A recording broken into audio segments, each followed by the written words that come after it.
Welcome, everyone. This is your friend, the DN What If, here with another exciting fanfiction. Today, we're diving into the story of what if Deku got stuck in the woods with his Nemesis-in-Law? If you enjoy this video, don't forget to hit that like button and subscribe for more fanfiction content just like this. Now, let's get started with the fanfic. Izuku leaned against the trunk of the tree, trying to stop himself from puking. Curogy's warp gates were something that he had only had the pleasure of experiencing twice. Neither was a particularly fun experience. This time, though, was defiantly the worst of the two. And considering that one of his choices was from the USJ. When Izuku had been dropped into the artificial lake and left to the mercy of underwater villains with an axe to grind. That was saying something. It was probably also why Izuku didn't realize what was happening at first. This nausea he was feeling and the injuries he received making sure citizens were away from the League's fight against another gang. Stepping out of the tree line and into the front yard of an enormous cabinet took a moment for the fog to lift in Izuku's brain. But quickly he realized that a nude person was repeatedly striking another on the ground. Worthless brat dash. Izuku felt his anger start to rise as his fists clenched. Monster dash. Something about the man reminded Izuku of something. I should have killed you the moment you were born dash. Izuku's eyes connected with a scared pair of red ones as the curled-up figure on the ground turned over trying to escape. Activating full cowling without a second thought, Izuku leapt towards the stranger, knocking him out with a single strike. Standing there for a few moments at the ready in case mystery man got back up, Izuku nearly jumped out of his skin when fingers wrapped around his ankle. Turning around, the hero froze at the sight of Tamura Shigaraki staring up at him. His face, dirty and bloody from the man's assault. The pair continued to stare at each other for a few moments before Izuku knelt down and extended his hand. Are you all right? Shigaraki gazed at Izuku for a moment with wide red eyes before letting out a distressed sound and shaking his head. Izuku reached behind, causing Shigaraki freeze up as he pulled the pouch on the back off his belt.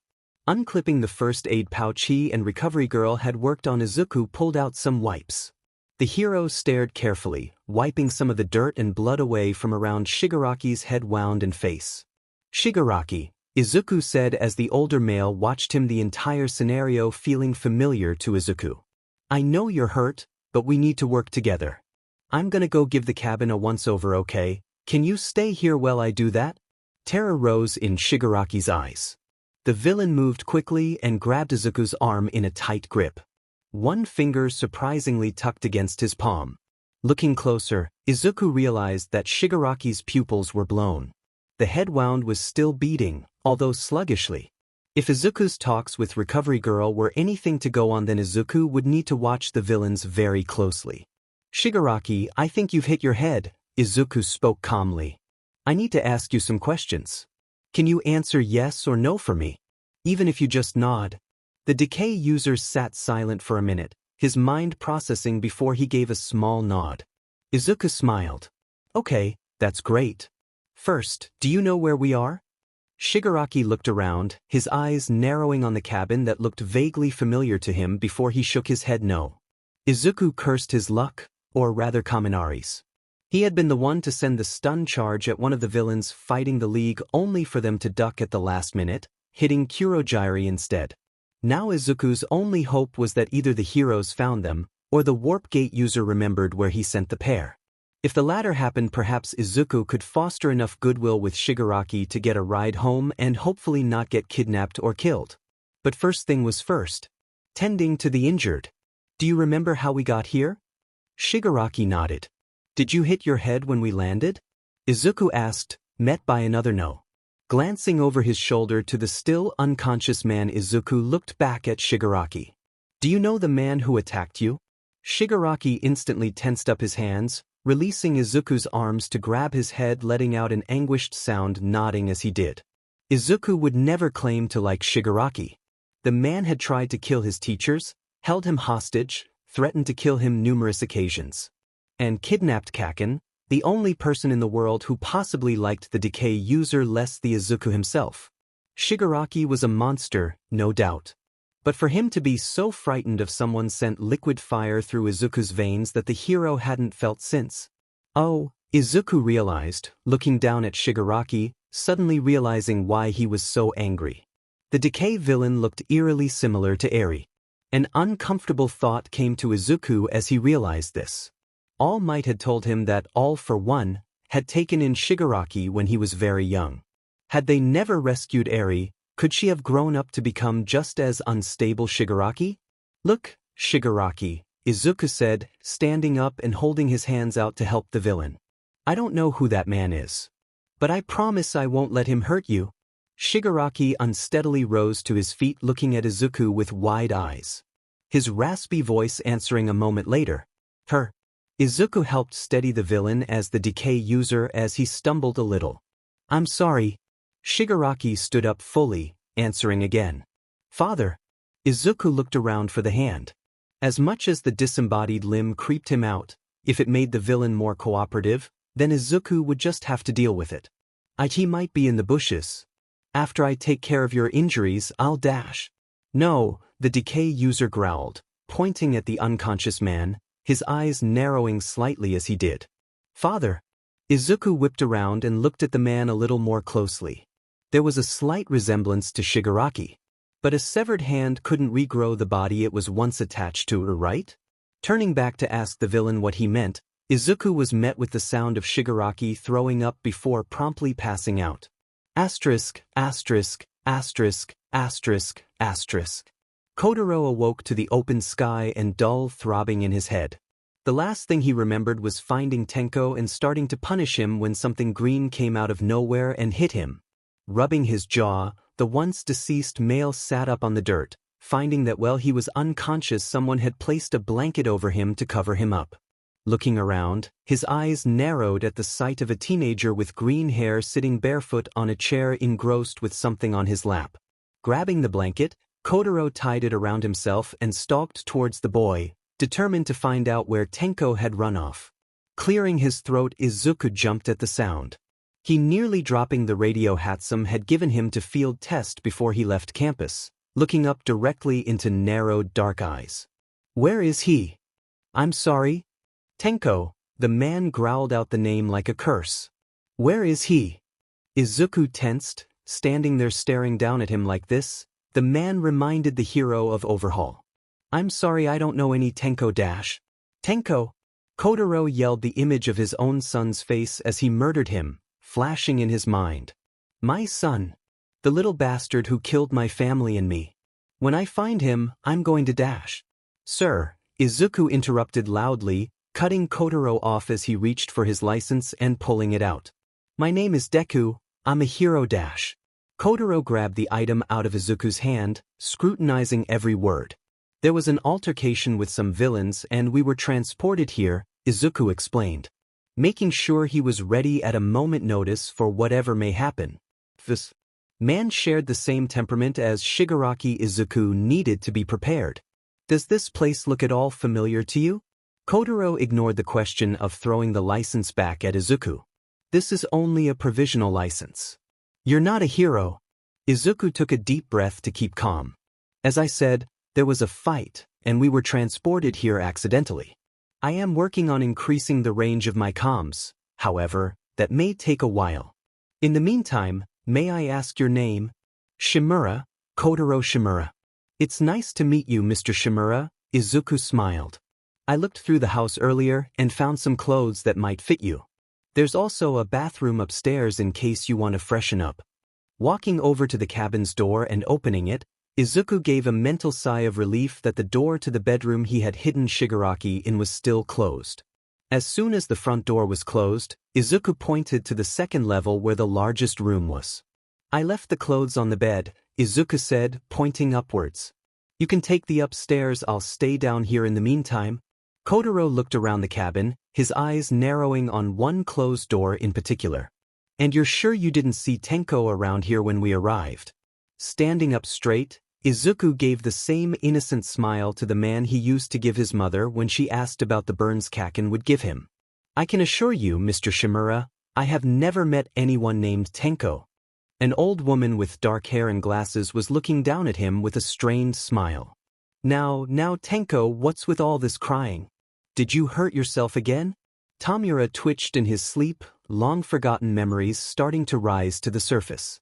"Here you go, Tenko, have a snack?" a chubby man says, holding out a plate. The door to the bedroom creaked open as someone walked in. "Let's keep it a secret from Dad." The girl smiles, holding a picture out in her hand out to him.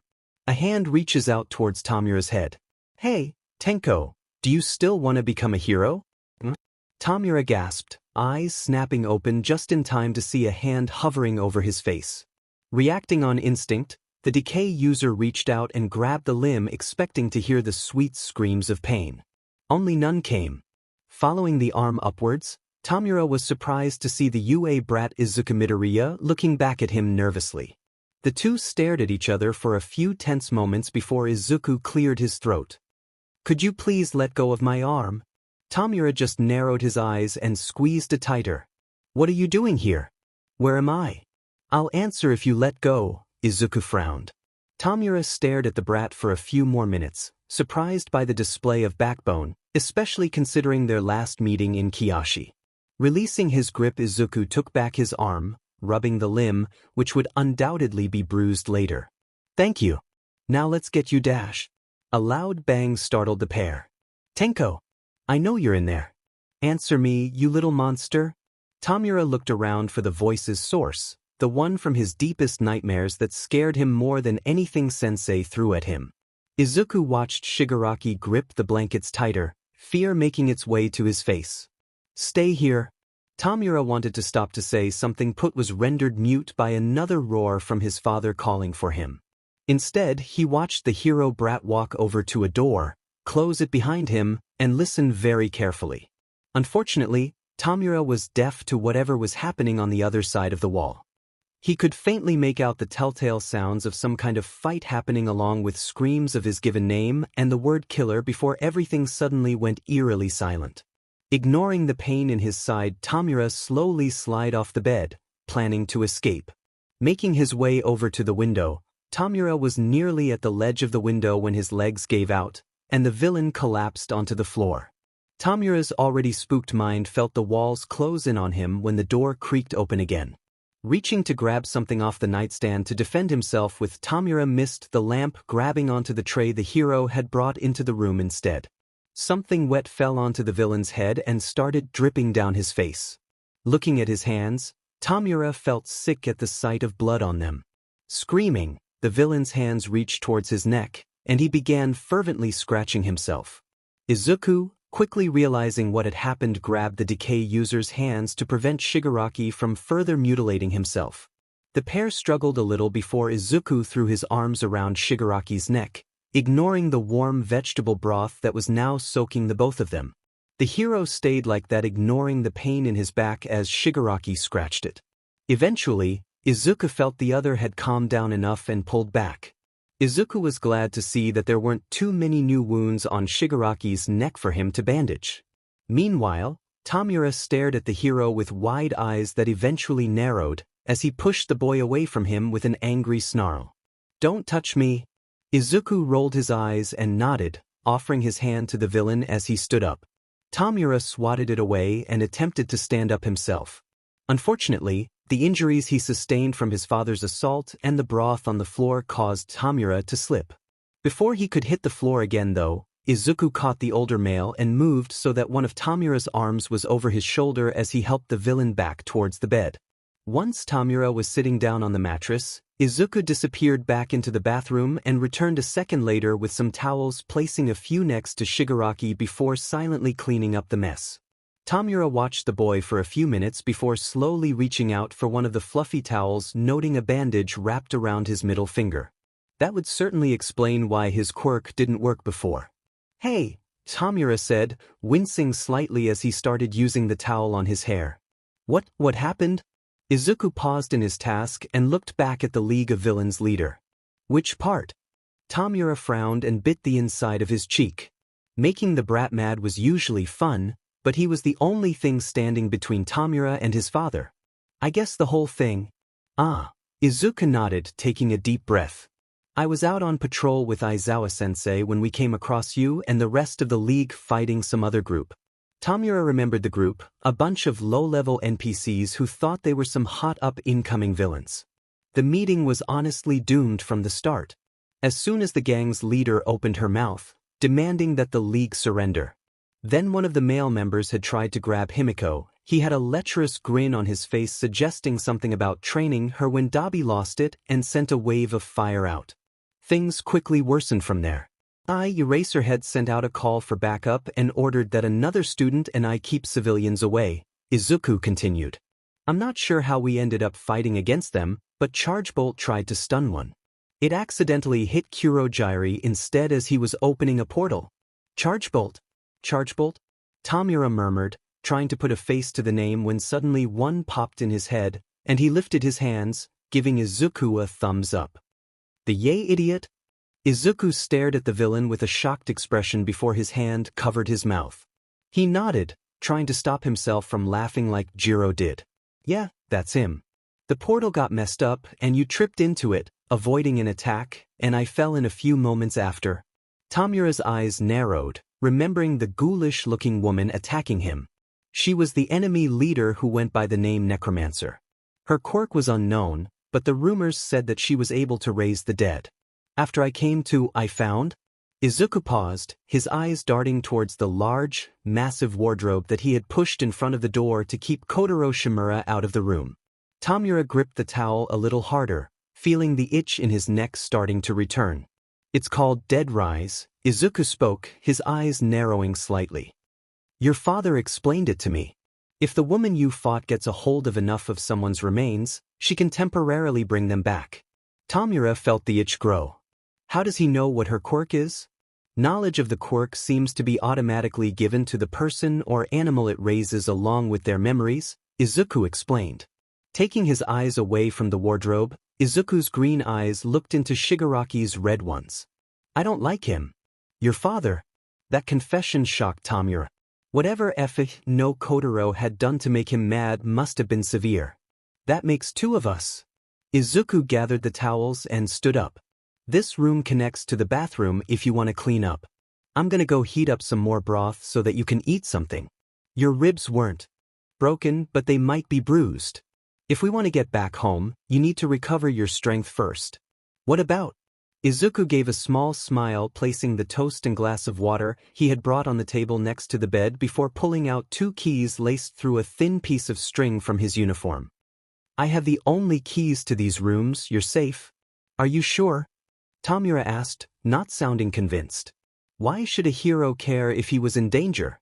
Especially this hero. Izuku hummed as he collected the tray. Eraserhead made sure to give me some restraints before we left on patrol. Currently, Mr. Shimura is getting a first-hand look at them and one of my freshly cleaned socks. With that, the hero left the room and the wide-eyed villain behind. Asterisk, asterisk, asterisk, asterisk, asterisk, asterisk, asterisk. Let me see him. Izuku turned the page of his book, barely skipping a beat in his reading. No. The hero wasn't sure how long Curogy had been putting this place together. Still, the bartending villain had certainly been taking his time to make sure everything that was needed was here. Izuku had found 2 freezers stuffed to the brim with frozen food and meals, along with cupboards similarly filled with non-perishables. There were 3 smaller rooms on the ground floor, one of which was currently occupied. Each was filled with numerous clothing and linen well-connecting bathrooms and stocked with every kind of toiletry and first aid item imaginable. The largest room upstairs was like a small apartment. It was where Kotoro had been sulking the last couple of days following Izuku refusing to allow him anywhere near Shigaraki. Whatever Curogy was up to, he was making sure that whoever was here would be safe for a long time. Izuku was just glad that the warp gate user had enough time to fill multiple bookshelves with literature. Which reminded him he needed to take the villain some more books, the ones he had brought the day before already finished. Having a bored Shigaraki was probably not a good idea. Izuku had tried to figure out where they were finding a pair of binoculars and looking around the cabin's surroundings to see if he could find a familiar landmark. Nothing did. Then he tried charging his phone battery that had died day 1, but that failed. Plus, Izuku was pretty sure he needed a new phone now. Trying to extend his comms again failed. Izuku prayed he could explain himself to Hatsum before she killed him for trying to tweak one of her babies. The only thing Izuku could do now was wait and help Shigaraki get better until either the other heroes or the League found them. I demand you let me see my son. Kotoro growled, standing at the edge of the couch, eyes narrowed and arms crossed. The hero sighed and closed the tome, looking straight into dark eyes. As I've told you before, Mr. Shimura, the person in that room is a highly dangerous villain. I think I can handle him. Kotoro interrupted, giving an unpleasant sneer. Izuku's eyes narrowed, and he stood up a full head shorter than the man in front of him. Let me perfectly clear about this, Mr. Shimura. I do not trust you. Letting you into that room would no doubt lead to a fight. Kotoro's hands tightened into fists, wanting nothing more than to lash out and hit the teenager. He killed me, and I am trying to make sure that doesn't happen again. Izuku answered, only half telling the truth. Kotoro watched the hero dusting from the floor above with narrowed eyes. All day, the boy had been moving around the main floor of the cabin cleaning. When Kotoro saw him earlier taking a basket outside, he knew now was the time to strike. The timing had to be perfect if he wanted to get a chance and making it to Tenko. Things would have been so much easier if Dead Rise returned Kotoro's quirk. Sadly, it seemed that it was one of the few drawbacks the quirk had when used on humans. Buzz. Hands tightening, Kotoro took a step backwards and listened for the sound of the back door closing sound, signaling that the coast was clear. Silently making his way the stairs, the resurrected man made a beeline for the door next to Deku's makeshift couch. Gathering his strength, Kotoro put his full weight into opening the door. The plan was to take his treacherous son by surprise and barricade them both in the room, just long enough in the room that Deku couldn't stop Kotoro from getting his revenge. But his plans for revenge were stopped short by a single lock. Making a frustrated noise, Kotoro jiggled the handle a few more times before turning his attention to the makeshift bed, throwing the blankets and pillows off it in a vain attempt and locating a key. He didn't even hear the back door open again. What are you doing? Kotoro froze and turned around, seeing Deku holding the laundry basket and staring at him with wide eyes. Knowing he had been caught, Kotoro threw the pillow down. Nothing. Izuku raised an eyebrow in disbelief. Really? Both stared at each other before Izuku shrugged and turned around, walking into the kitchen table and placing the basket down on one of its chairs. Ignoring Kotoro completely, the hero set moved towards the sink, filling a kettle with water before placing it on the stovetop next to a simmering Don-Abe. With the kettle heating up, Izuku started opening up cupboards and pulling things out. Curious about what the hero was up to, Kotoro stood at the kitchen entrance and watched closely. I'm making some tea. Do you want some? Izuku asked, looking over his shoulder. Curogy made sure we have a lot of different brands. I bet even Principal Nedzu would be jealous if he saw this. Not knowing who this Curogy or Nedzu were, Kotoro sat at the table. Perhaps he could use the boy's nervousness to his advantage. Learning more about the people in Tenko's current life might just hold the key to getting his revenge. I'll have whatever you're making. Sure, Izuku replied, turning around and giving Kotoro a broad smile. I'm starting dinner too. Hope you like tofu pizza. Tofu pizza? Kotoro looked at the hero like he was insane while Izuku pulled something out of the sparsely filled fridge. A pang of sorrow suddenly hit Kotoro. He had never paid attention to now when she was cooking. He was just grateful for the food. However, watching the hero now as he prepared the meal and start steeping the tea made Kotoro long for his family. If Tenko had never been born, Kotoro would still have them now. Hands clenching angrily, the man barely registered the teacup being placed in front of him or the worried look that Izuku was giving. Turning back around to the stovetop and grabbing a frying pan, Izuku let his own mind wander. Usually, he would just leave a plate of whatever he cooked in the fridge for Kotoro to eat before going to bed. The hero would lay awake holding his breath and listening for the sound of footsteps creeping down the stairs making their way towards the kitchen. Izuku wasn't as reckless as most people thought he was. The hero in training knew precisely what sort of danger he was putting himself between. Thankfully, Kotoro Shimura was more reclusive than his son, preferring to sulk upstairs. The first couple of times Izuku tried to talk with Kotoro were met with open hostility. Eventually, he gave up trying after the man threw a rather large book at his head, screaming for him to leave him alone. Long dormant embers of Izuku's pre-UA anxiety reignited thanks to this. As a result, the hero had barely slept these last few days, worried that the man would snap and try to take out the only obstacle in his path. Even Shigaraki, the person Izuku thought would be the biggest problem, started to comment on the dark circles under the hero's eyes. Izuku had tried to play it off as nothing serious like he did when Eri asked him the same questions, but the villain saw straight through him, commenting that lying wasn't very heroic. Shigaraki seemed willing to cooperate with Izuku for the moment. But what would happen if he started sensing weakness? Would the villain go after it like a shark reacting to blood in the water? And what would this mean to later when they tried to leave the cabin? Or worse yet, if anybody found them? If the heroes discovered the cabin first, Izuku had no doubt that someone would end up dead. Decay was powerful, and from what Izuku had seen, even more dangerous the angrier Shigaraki got. There was a good chance that even if Aizawa-sensei was sent with a rescue team, at least one person would die. Most likely Shigaraki himself, preferring death to being captured.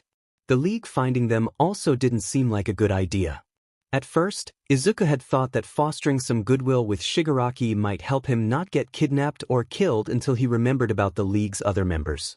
Particularly the masked Mr. Compress, who Izuku helped flatten into the ground trying to rescue Kaken, and Tokoyami and Himiko Toga, who seemed to have developed a fixation on him and Uraraka. Flipping the tofu over, Izuku tried not to dwell on the mild concern he also had about Dabi and Curogy. From what little he had seen of them, there was a fair chance that they would ask questions before they used their quirks. Didn't mean they still wouldn't attack first if they thought one of their own was in danger. Once the food was done, Izuku placed the frying pan into the oven and went to check on the rice porridge. Satisfied with the food, the hero turned around and made his way back over to the laundry, pulling one of the freshly cleaned towels out and starting to fold it. Now having snapped out of his dark thoughts, Kotoro observed the hero closely as he folded the towels perfectly. It was so different from when... No, Kotoro thought, shaking his head, memories of a dark-haired heroine smiling down at him sadly flashing through his mind. Don't think about her. Thinking about her means you still care about the woman who abandoned you. A warm hand reached out and placed itself on Kotoro's head, causing him to jump in surprise. Izuku also jumped and yanked his hand away like it burned, equally startled. Sorry. Kotoro's eyes narrowed. Don't touch me. Izuku nodded and stammered out another apology. Thankfully the timer for the went off, saving him from any further awkwardness. Opening the oven door, the hero felt his stomach growl at the delicious smell of the food. Placing the two pieces on plate, Izuku put them in front of Kotoro and some Western cutlery before going back to finish the laundry. You're not eating? The dark-haired male asked. Izuku shook his head and smiled. I'll eat later. Kotoro watched with narrow eyes for a moment before the delicious aroma got to him, and he picked up the knife and fork. The food might have looked strange, but as soon as it hit Kotoro's tongue, he eagerly devoured the rest. Once the meal was done, he stood up and placed his dishes in the sink before returning to his drink. This Curogy person, Kotoro began taking a small sip of tea. Who is he? And what is he to Tenko? Izuku's hand stopped moving mid-fold. Straightening up, he turned and looked at Kotoro with a stony expression. As I've told you, Mr. Shimura, no one named Dash. Tenko is here. Kotoro finished, waving his hand dismissively. Yes, you've said that many times. We both know that's a lie. Even if you don't know him as Tenko, that villain you have locked up is most certainly my son. Izuku visibly bristled. One that you attacked? Well, he did kill me, Kotoro spoke, trying to provoke the hero. I think a beating is the least he deserves. Izuku felt physically sick from the words. How could someone be so flippant about hurting someone, their own child no less? The hero hadn't felt like this since his fight with Overhaul. You're lucky it was me here and not Curogy, Izuku spoke, recalling the savage nature of the warping bartender that showed itself during the USJ. So, he cares about Tenko, interesting, Kotoro smirked. I wonder what would happen if Tenko lost him? Izuku snapped, slamming both his hands onto the table, glaring down at Kotoro. Do you not understand what is happening here? Kotoro leaned back in his chair, smirk widening as he did. Oh, I understand perfectly. I have been granted life because my murderous spawn managed pissed off someone. Now I get my revenge before reverting back into whatever remains I was grown from. Izuku looked like he was going to say something, but Kotoro held his hand up, stopping the hero before he could. I also know you'll protect me, won't you, hero? Compared to the villain you're protecting, I'm just a helpless civilian. Recoiling from the words, Izuku stared at the man, a strange feeling starting to throb in his heart. Just what do you think a hero is? All emotion faded from Kotoro's face as he looked Izuku dead in the eye with a blank expression. Heroes are selfish people who abandon their own families to help complete strangers. Izuku felt like someone had dumped him in cold water at the words. You don't know the first thing about heroes? Oh really? Kotoro said, standing up staring down at Izuku with cold eyes. What about your family? If it came down to it, what would you choose, being a hero? Or being a son? Shut up! Izuku yelled, one for all activating slightly as sparks danced across his body. Suddenly his mother's face flashed in front of his eyes as she smiled at him. I promise from now on, I'll support you with everything I've got. Stomping over to his uniform, Izuku pulled out his provisional license and carefully pulled the important paper out, revealing one of two pictures beneath it. Turning back, he walked back over to Kotoro and shoved it into the man's face. It was the last picture Izuku and his mother had taken together before he moved into the dormitory. Aunt Mitsuki had come over to get away from Kaken and dragged the two Midoriyas out for ice cream, snapping a photo of them when they weren't looking. This is my mother. I love her more than anyone else in this world. She might not always understand why I want to be a hero so much, but as long as she keeps smiling, I can keep going. Kotoro looked at the woman in the picture with wide eyes. It could just be a coincidence, but with that hairstyle, she looked so much like... Pushing the hero away, Kotoro made his way quickly out of the cabin, slamming the door behind him before Izuku could process what had happened. Walking on one of the trails, Kotoro tried to gather his thoughts. But why was he letting himself get distracted? The only thing Kotoro should be focused on right now is getting to Tenko and giving him what he deserved. But for that to happen, he needed to first get around the hero. Stopping and turning around, Kotoro started at the cabin, eyes falling on a specific window as an idea struck him. It was so simple he was surprised he hadn't thought of it sooner.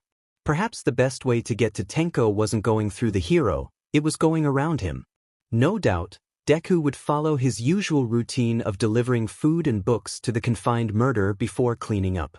All Kotoro needed to do was find something heavy enough to break the glass and one other thing that could be found in every kitchen. A knife.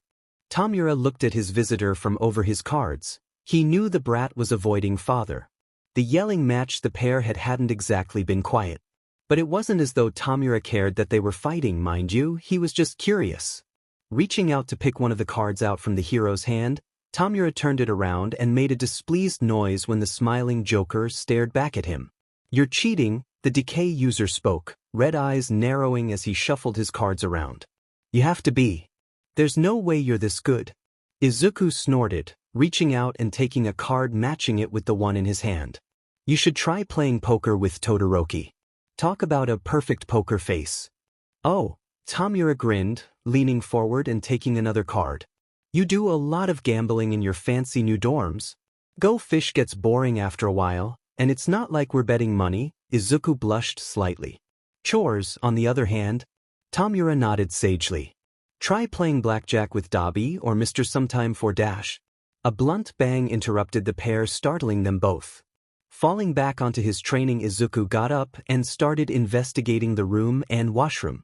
When he didn't find anything, he shrugged it off as something in the woods and was about to return to the card game when the noise came again.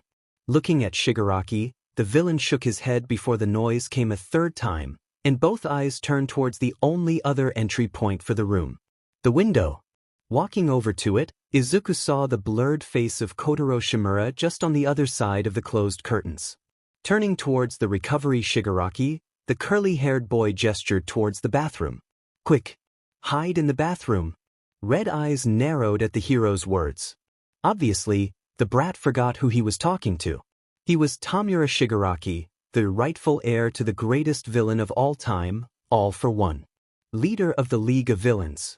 Future killer of all might. Tamura Shigaraki ran from no one, especially not some long-forgotten dead man. No. Sure dash. Getting off the bed, Tamura made his way over to the window and opened the curtains with flourish-looking father right in the eye for the first time since he was a child. Kotoro Shimura took one look at his son and hit the window again, his angry words muffled. What? Tamura said, trying to squash the fear creeping into him. Turning to look at the hero as Izuku came to stand next to him. What's he saying? I don't know, Izuku replied, activating not even 1% of his quirk and tapping on the glass. When it didn't break, Izuku looked closer at it and realized why. Is that a good or bad? On the other side of the glass, Kotoro was slowly turning an ugly shade of red as he was ignored. Beating the rock over and over again against the glass, not even making a crack in it. This glass looks to be thicker than normal, Izuku explained, tapping on the window repeatedly. I think if you want to talk to him, you're actually going to have to open the window. Tamura looked back at father and lifted his hand to undo the window when he paused mid-motion. Knowing father was alive and in the cabin hadn't seemed real before. Even with him on the other side of the glass, it still felt like a bad dream. Shigaraki? Tamura turned and looked directly at Izuku. You said you don't like my father, why? The hero looked surprised for a moment, glancing at Kotoro Shimura before back at Shigaraki. He reminds me of someone. Who? Overhaul. Tamura thinks about the brat's words, letting them sink in as he looked at father again, understanding what the hero meant. On the surface, both Kotoro Shimura and Overhaul appeared to be very different people. Still, if you dig more in-depth, you could see similarities. Both men had an obsession with keeping their appearance and surroundings meticulously neat. Both were openly disdainful when it came to specific topics. But perhaps the most damning similarity was their willingness to lash out violently against people who challenged them. Tamura didn't have to be a genius to see the way someone the low-level Yakuza had flinched when Overhaul's name came up. He wondered if his mother and grandparents had the same looks when he was little, and father got mad. Hana had defiantly been terrified of father. Shaking his head, Tamura steeled himself. He had beaten Overhaul and crippled the man permanently. If need be, he will do the same thing to no Kotoro Shimura all over again. Unlatching the window, Tamura opened it. Tenko, Kotoro hissed, dropping the rock and looking at his son directly for the first time since he had been revived. It was disgusting how the child he and now had created had let himself go over time. It's about time. Izuku stood silently next to the villain, observing the interaction, ready to activate full cowling at a moment's notice. What do you want? Kotoro growled, hands coming to rest on the window ledge as he leaned forward. You know exactly what I want. Tamura stood there for a few minutes, trying to process this. There was only one logical thing a man like Kotoro Shimura would want from him. You want me dead? Exactly. Kotoro nodded, a cruel smile coming to his face, holding the hand that was usually attached to his son's face out. Now you can either come willingly and accept your punishment or dash. No. What? Kotoro repeated, eyes narrowing. Tamura swallowed, heart pounding as he stood his ground. Why was this so different than with Overhaul? I said no. Kotoro slammed his hands loudly on the window ledge, causing Tamura to flinch. The man looked like he was trying to restrain himself from attacking his son. Now you listen to me, dash. Izuku watched the villain closely. Shigaraki? No. Tamura shouted, taking a step forward towards the window. You listen to me. I'm not Tenko Shimura anymore. I'm not that child you would beat or lock outside all night. I'm Tamura Shigaraki, leader of League of Villains dash. Izuku's eyes widened at the confession of abuse. Turning his head to glare at the man, the hero saw a glint of something metal come out from behind Kotoro's back before his instincts took over. Look out. Tamura felt strong hands push him away, and he fell to the floor with a loud thud. Snarling at the sudden attack, he turned back towards the hero, ready to yell at him when he saw something sticking out of his shoulder. He had been lost in finally standing up to his father. Tamura hadn't even seen the knife. But the Br Midoriya had. There might not be much of a height difference between the pair. Still, Tamura knew that if Midoriya hadn't intervened, the knife would have hit someplace fatal. Izuku stood there breathing heavily, trying to remain calm. Lifting his hand, the hero calmly pulled out the blade, his head snapping to stare at Kotoro Shimura's. Calmly walking towards the window, Izuku activated a small percentage of his quirk and thrust the knife into the wood, right next to Kotoro's hand. The dark-haired man tried to move away from the window. Izuku grabbed his shirt, activating one for all again to hold him firmly in place. "How old was he when you died?" Izuku asked, trying to remain calm despite the blood freely flowing from the wound. Two sets of eyes widened at the question. I don't understand," Kotoro replied nervously. "If you mean Tamura," Izuku interrupted. "His name is Tamura?" Kotoro gulped all his anger and murderous intent quickly, being replaced by overwhelming fear. "He was 5, Tamura answered softly, standing back up. For some strange reason, seeing the hero hold Kotoro like that, behaving so calmly as he asked his questions even when he was injured, it reminded the villain of Sensei. Izuku looked over at the decay user, his face understanding. "I'm guessing that was the first time decay manifested itself." Tamura nodded. Izuku turned his attention back to Kotoro.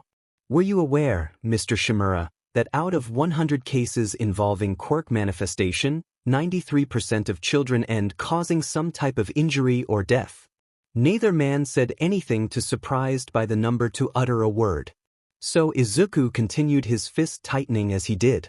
"When you break that down even further, only 17% of them needed no visit to a doctor.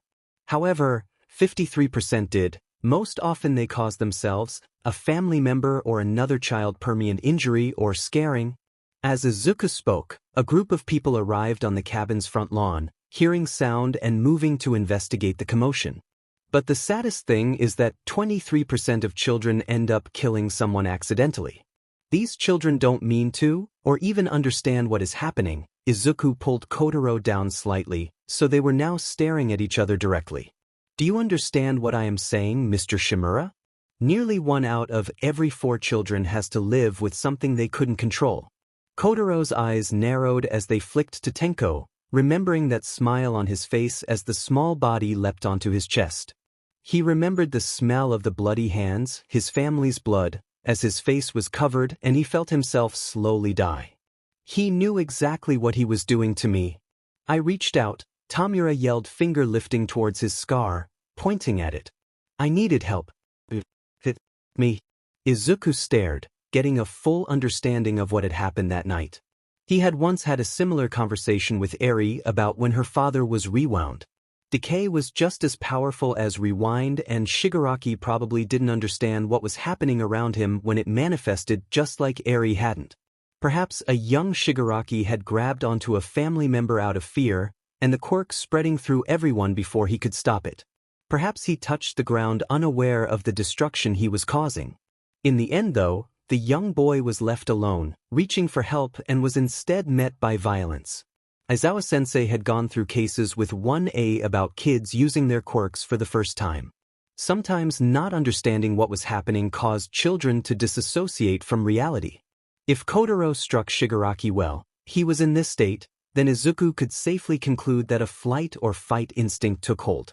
Tenko Shimura probably saw his abusive father as a threat and lashed out. "What happened to you and your family was tragic, Mr. Shimura," Izuku spoke softly, looking back at the Shigaraki. "But it's not his fault." Tamura's eyes widened at Midoriya's words. For so long there had been this hole in Tamura's heart every time he thought about his family. That their deaths were his fault because he was born evil. Even Sensei had said that Tamura's quirk was perfect for a villain. But finally, after all this time, after all the deaths Tamura had caused, finally, someone was saying that this one, the one that started it all, it wasn't his fault. Blood loss finally getting to Izuku, the hero's grip loosened just enough for Kotoro to pull away. Knowing he was outmatched for the moment, Kotoro turned and ran, not making it too far before he ran into something orange and everything to turn blue. Izuku staggered slightly, looking at his shoulder wound. Upon closer inspection, it seemed worse than what he initially thought.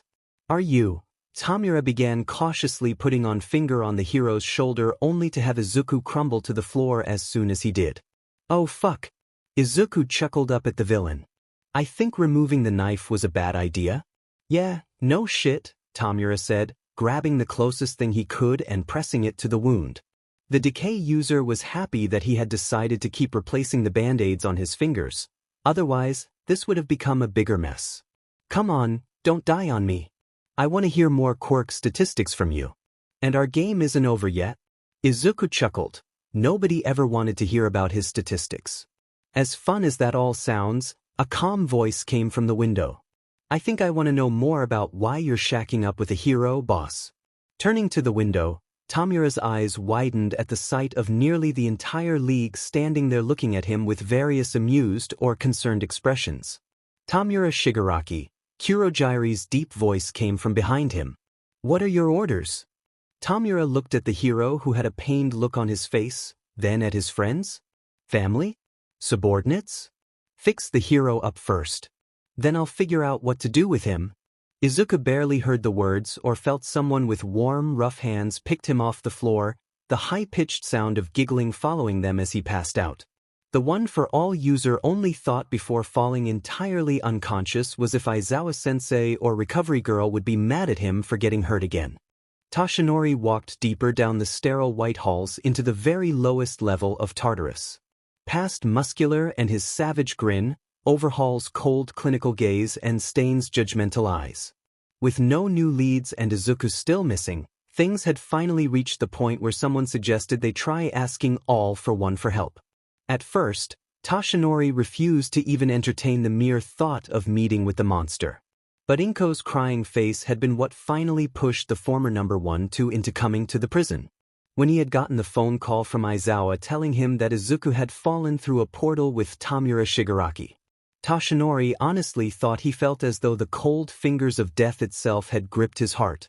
Even if he was Nana's grandson, Shigaraki was also the League of Villains leader and had proven himself dangerous multiple times. Even more when it came to Izuku. Then the videos started pouring in. Numerous civilians had their cameras poised, giving the heroes a clear picture of the battle between the League and another gang from numerous angles. Izuku had been doing an excellent job keeping away from the villains, picking up civilians 1 or 2 at a time and moving them away from danger.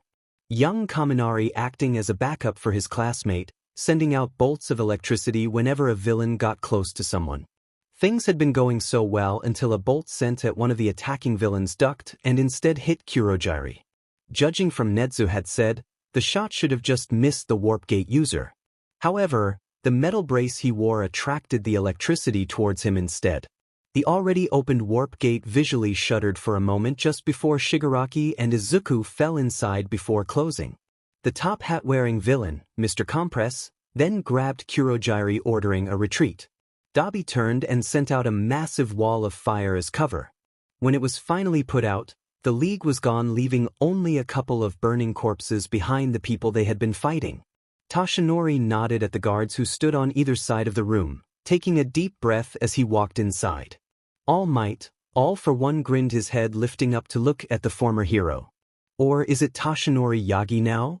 Tashinori grit his teeth, not falling for the obvious bait. All for One. I must say, I'm surprised it took you this long to come to visit me, the scarred man spoke with a tone of disappointment. So, you know why I'm here, Tashinori said, sitting in the seat across from the ancient villain. Good, he wouldn't have to explain anything to the villain. Ragdoll's search was so much more powerful than I think even she realized. All for One hummed a stab of guilt hitting Tashinori as he said this. Yet even it cannot track someone when they go through one of Curogy's gates. At least not until they exit out of it. So, you do know where they are, the retired hero accused, fists clenching at what his successor might be going through right now alone with the villain. What happened to Izuku? Where is he? The blind man chastised. Quid pro quo. I want to know the quirks of the group Tamura was fighting. That was not what Tashinori had been expecting. He had been fully prepared for All for One to play some cat and mouse game with him, laughing at his pain and frustration. Opening the bag he had brought, the retired hero pulled out the rap sheets of all the identified villains that had battled the League. A haggard-looking Tsukachi prepared this ahead of time, thrusting it into the former symbol of peace's hands. The detective mumbled something about just in case before he returned to his phone where tips kept flooding in. Pulling out the first file, Toshinori started naming the quirks. Once the whole group was done, he looked up and was surprised to find All for One no longer smiling. Your successor? The man began face unreadable. Izuku Midoriya, he's very kind, isn't he? He must get that from his mother. Don't you dare say his name, All Might roared standing. You don't have the right to say it? You're correct about that, more than you know. All for One thought privately to himself. However, I say that not as a scornful remark but as an honest opinion. You don't know the first thing about honesty. I know more than you think, All for One growled. 2 people fell into Kurogyri's gate, but 3 came out. Why is that, I wonder? Toshinori bit his lip. 3 people couldn't exit the warp gate, no one in the league had followed behind the pair, and for all accounts, Kurogyri had been dazed. Because? That woman's quirk dead rise, it hit the remains of Kotoro Shimura, All for One growled. Your successor has been doing a fine job keeping my students safe for the past few days. Nana's son grew into a bitter, angry man. The restrained man snapped. And why? Because it is easier for one stupid woman to believe I killed her husband, than look at the truth that was staring her right in the face. Don't you dare talk about her like that, Toshinori said, slamming his fist on the glass, blue eyes glowing with unbridled rage. I've seen the crime scene pictures. You taunted her. A ding came overhead, reminding both men of their audience. All Might, this is your first and only warning. Please do not force us to end this meeting early. Fists still clenched, Toshinori stepped away from the glass, sitting back down in the chair.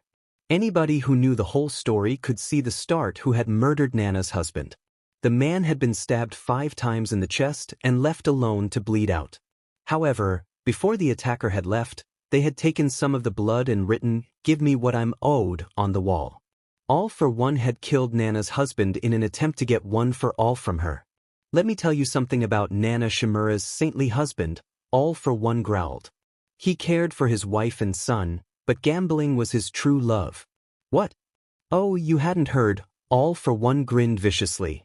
Not surprising, I only know because it an old business associate of mine who he placed his bets with. Dear Nana's husband was in deep with a once prominent gang. Toshinori shook his head in disbelief. You're lying.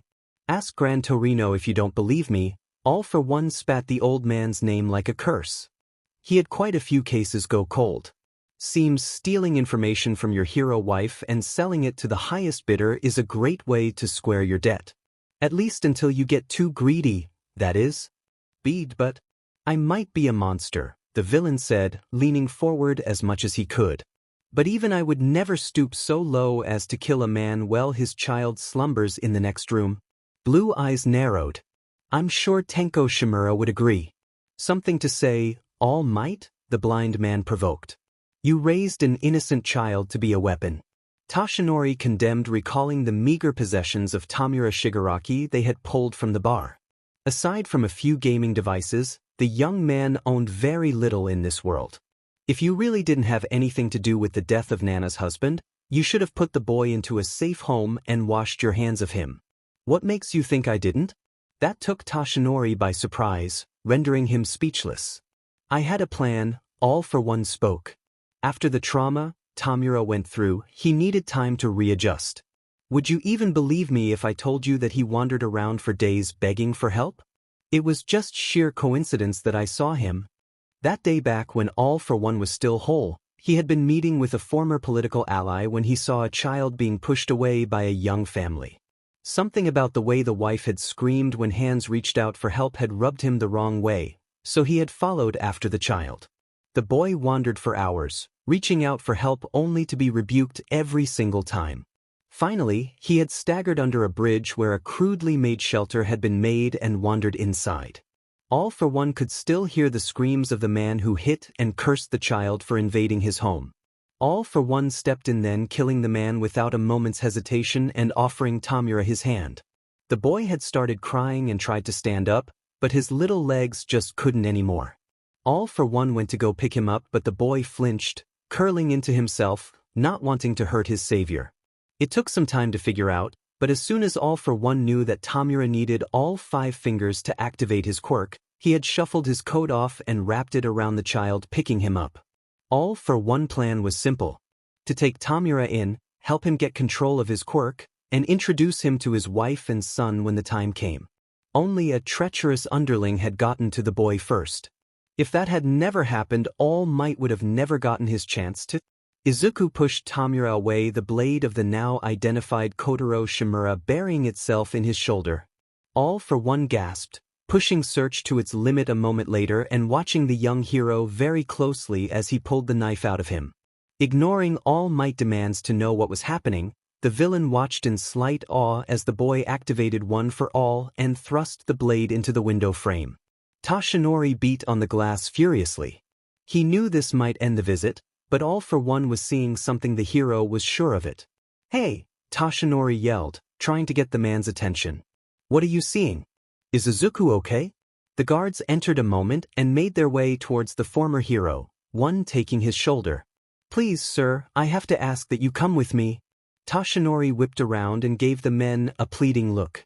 "Just a moment, please, I dash." "He's all right," All for One answered, chuckling lowly to himself as Spinner picked up the bleeding hero. "I dare say that Izuku's safer now than he has been this entire time." "What does that even mean?" Toshinori called as the guards escorted him out of the room. "All for One. If things change, I'll tell the guards to contact you. Asterisk, asterisk, asterisk, asterisk, asterisk, asterisk, asterisk." Toshinori walked into the dormitory with a heavy heart. He had gone looking for answers and only ended up with more questions. And then the traveler drew his sword, yelling at the prince. "It's your power, not his." Eyes looking around, Toshinori was surprised to see Shinso sitting on the couch, a book in his hands. Eri right next to him, a large pile of stuffed animals opposite her, listening with childish wonder to the story. When the new semester started, Shinso had been transferred into Class 1B, so why was he in 1A dormitory? Before he could go over and ask, a hand came down on Toshinori's shoulder, startling him. Hands flying to cover his mouth. The blonde saw Aizawa standing behind him, looking worse than Tsukachi had, gesturing him to follow. Nodding, the pair made their way to the kitchen where present Mike was standing in front of a freshly brewed pot of coffee. "I'll grab another mug," the radio host said, giving a tired smile. Once everyone was settled with a cup of coffee, Aizawa got straight to the heart of the matter. "Is he alive?" Toshinori held his mug, staring at his reflection in the brown liquid. "Yes." "Thank God," Hisashi breathed, taking his glasses off and rubbing his face. "Tell me everything," Aizawa ordered. So Toshinori did everything that All for One had told him, minus the stuff about Nana. He told the other 2 heroes. "Sounds like Midoriya has his hands full," Aizawa commented, adding more coffee to his mug. Before Toshinori could answer, the sound of something breaking interrupted the 3. Turning towards the entrance, he saw Kaminari standing there, the shattered remains of what once was a glass broken on the floor. "He's alive," Kaminari gasped. "Kaminari?" Shinsu's voice came. I didn't kill him," the electrification user asked, hands coming up to rub new tears away from his already red-rimmed eyes. "He's alive, Midoriya's alive." Aizawa looked at his protege. "Can you take him and Eri to his room? I'll be along soon to tell you what I find out." Shinso nodded, putting one arm around the blonde's shoulder awkwardly. "Come on, Sparky, let's get Eri's animals and head upstairs." "Shinso, I didn't kill him." "Never said you did." As the students left, Toshinori frowned and looked at the homeroom teacher for answers. He knew that Kaminari felt a great deal of guilt for what had happened. The comments on those videos not being kind to the electricity user. But this felt like something else. 1A and B had a sparring session today, Aizawa answered, reading the retired number 1 hero's mind. Kaminari was paired with Monoma. It didn't take a great deal of imagination to see where that had led. Aizawa grabbed a broom and made his way over to the broken glass, starting to clean it up. As soon as the old lady is done healing him dash. "What? Healing him?" Hisashi leaned over. Neither class was too happy with what the kid said. Especially Bokogu and Tetsu. Vlad is going to be having a serious talk with him, the eraser hero finished up. Eri was here already when I brought him back to the dorm. She grabbed all her stuffed animals covering Kaminari head to toe when she found out what Monoma had said. Told us that until Deku comes back, she's gonna do her best to be Kaminari's hero. And young Shinso? Toshinori asked, knowing that the brainwasher had been just as driven as the other to find their missing classmate. Aizawa rolled his eyes slightly, not blind to the similarities the two students shared with him, and Mike offered to stay behind, while everyone else went on patrol to look for Midoriya. Except for Todoroki. He's still thawing out the gym. Mike grinned. I see, the former hero said, finishing off the last of his coffee. Thank you for telling me. I should go to make my report to Nedzu. Aizawa held up one hand, stopping the man. Just one thing, you said all for one mention Midoriya got his kindness from his mother. How does he know that? Both blondes gasped, and Toshinori felt a cold hand grip his heart. How did all for one know? Dabi closed the door, ignoring the booing sounds from Himiko and twice on the other side. Kuroji hadn't even been done telling them where the first aid kit with what they needed was before the schoolgirl was racing off.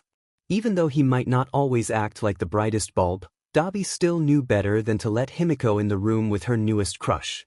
Especially when the kid was still bleeding. Boss had ordered the hero fixed, not dead, yet. Looks like the bleeding has slowed down, Spinner said, pulling the towel away from the wound and examining it. Hand me the alcohol. Dabi snorted. I don't think this is the best time to get drunk. You know what I mean, Spinner replied, sending the cremation user a dry look. Yeah, Dabi said, handing over the bottle of clear liquid. As the gecko quirk user poured a liberal amount on the unconscious hero's wound, Dabi started threading the needle.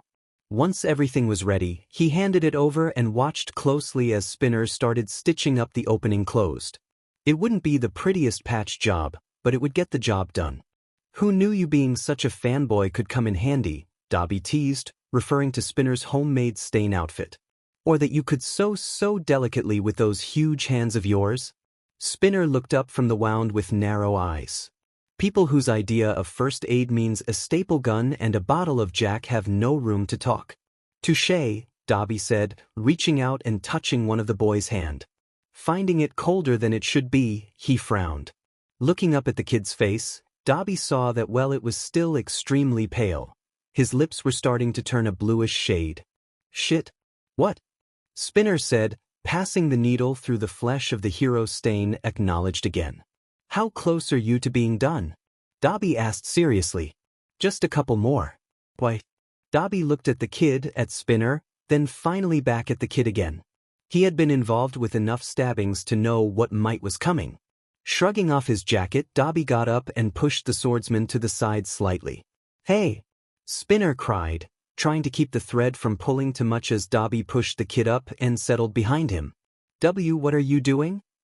Relax, lizard, it's not like that. Dabi rolled his eyes, gesturing to the discolored lips as the hero's head rested against his shoulder. Kid lost a lot of blood.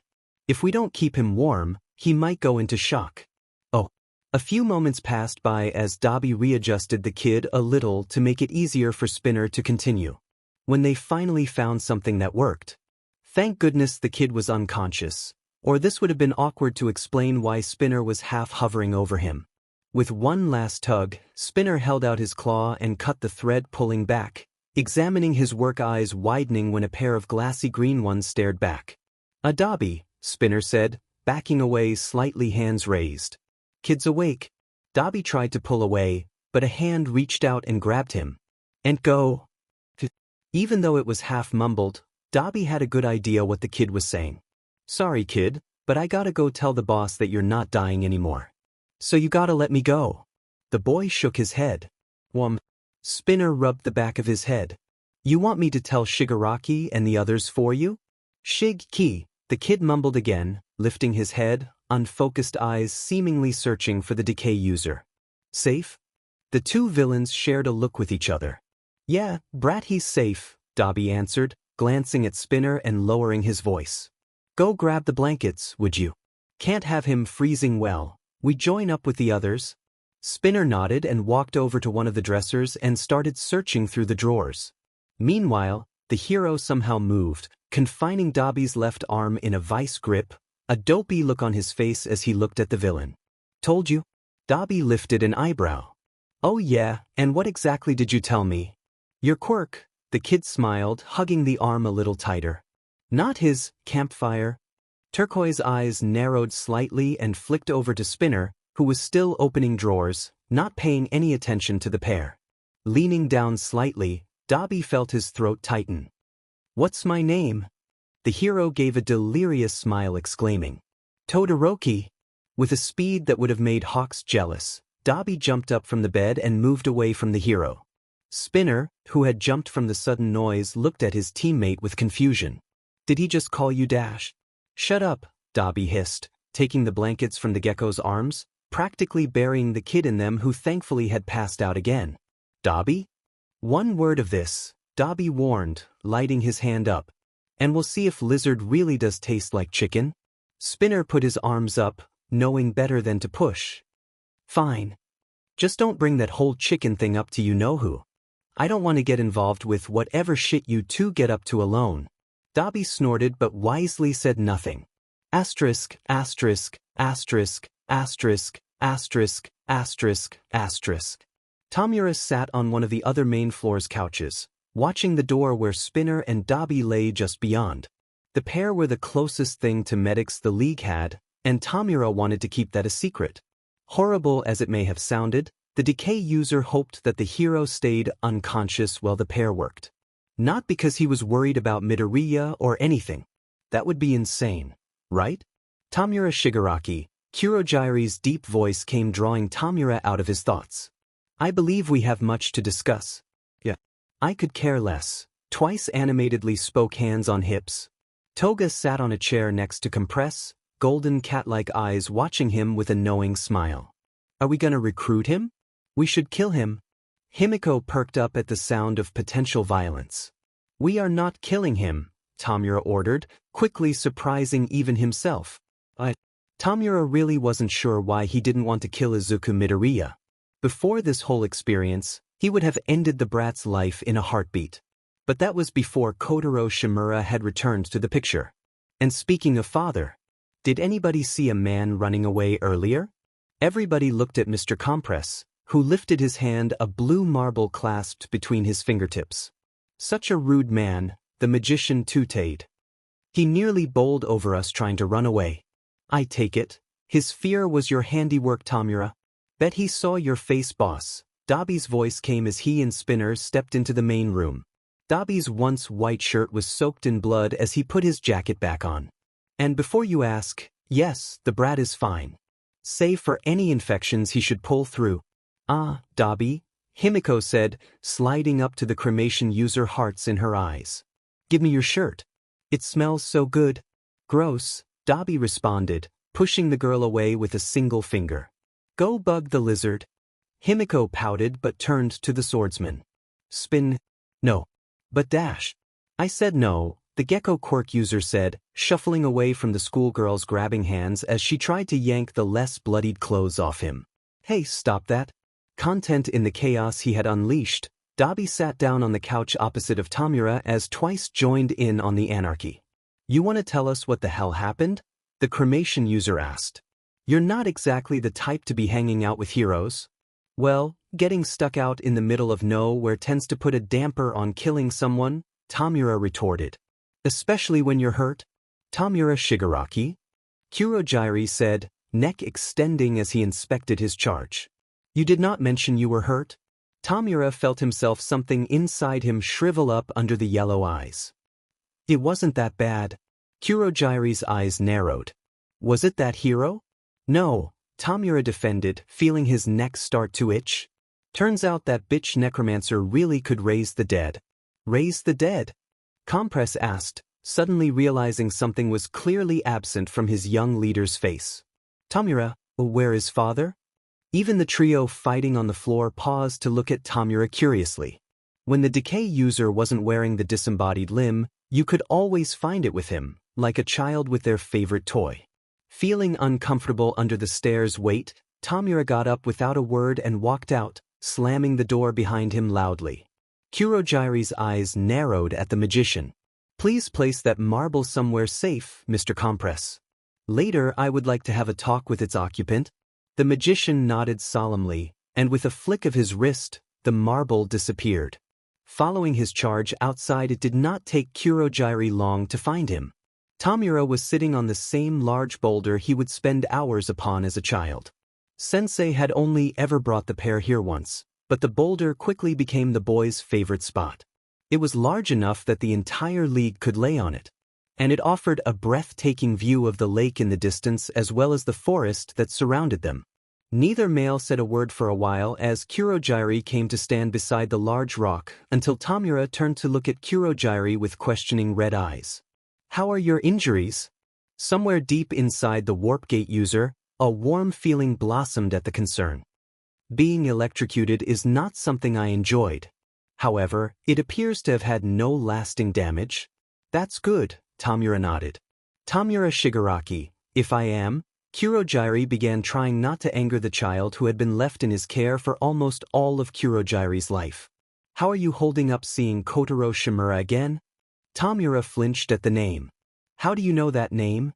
I see you have forgotten. Kuroji gave some semblance of a nod. You do not recall this place? Tamura raised an eyebrow and shook his head.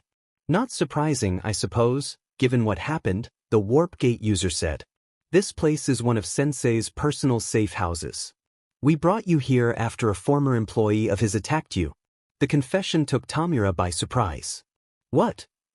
That didn't even make sense. Even those in the organization who hadn't liked Tamura would never be bold enough to attack him when he was young. Sensei would never have allowed it. The man went by Fulling, Kuroji explained. An arrogant man who believed himself to be Sensei's heir. One day, I was handling a task with Sensei foolishly left you in his care. When we returned to our dwelling, you were gone.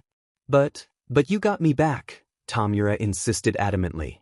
Sensei always came to Tamura's rescue no matter what, just like he had in Kamino. I mean, Sensei came and got me, right? Yes, but sadly it took us nearly 2 days to find you, Kuroji reminisced.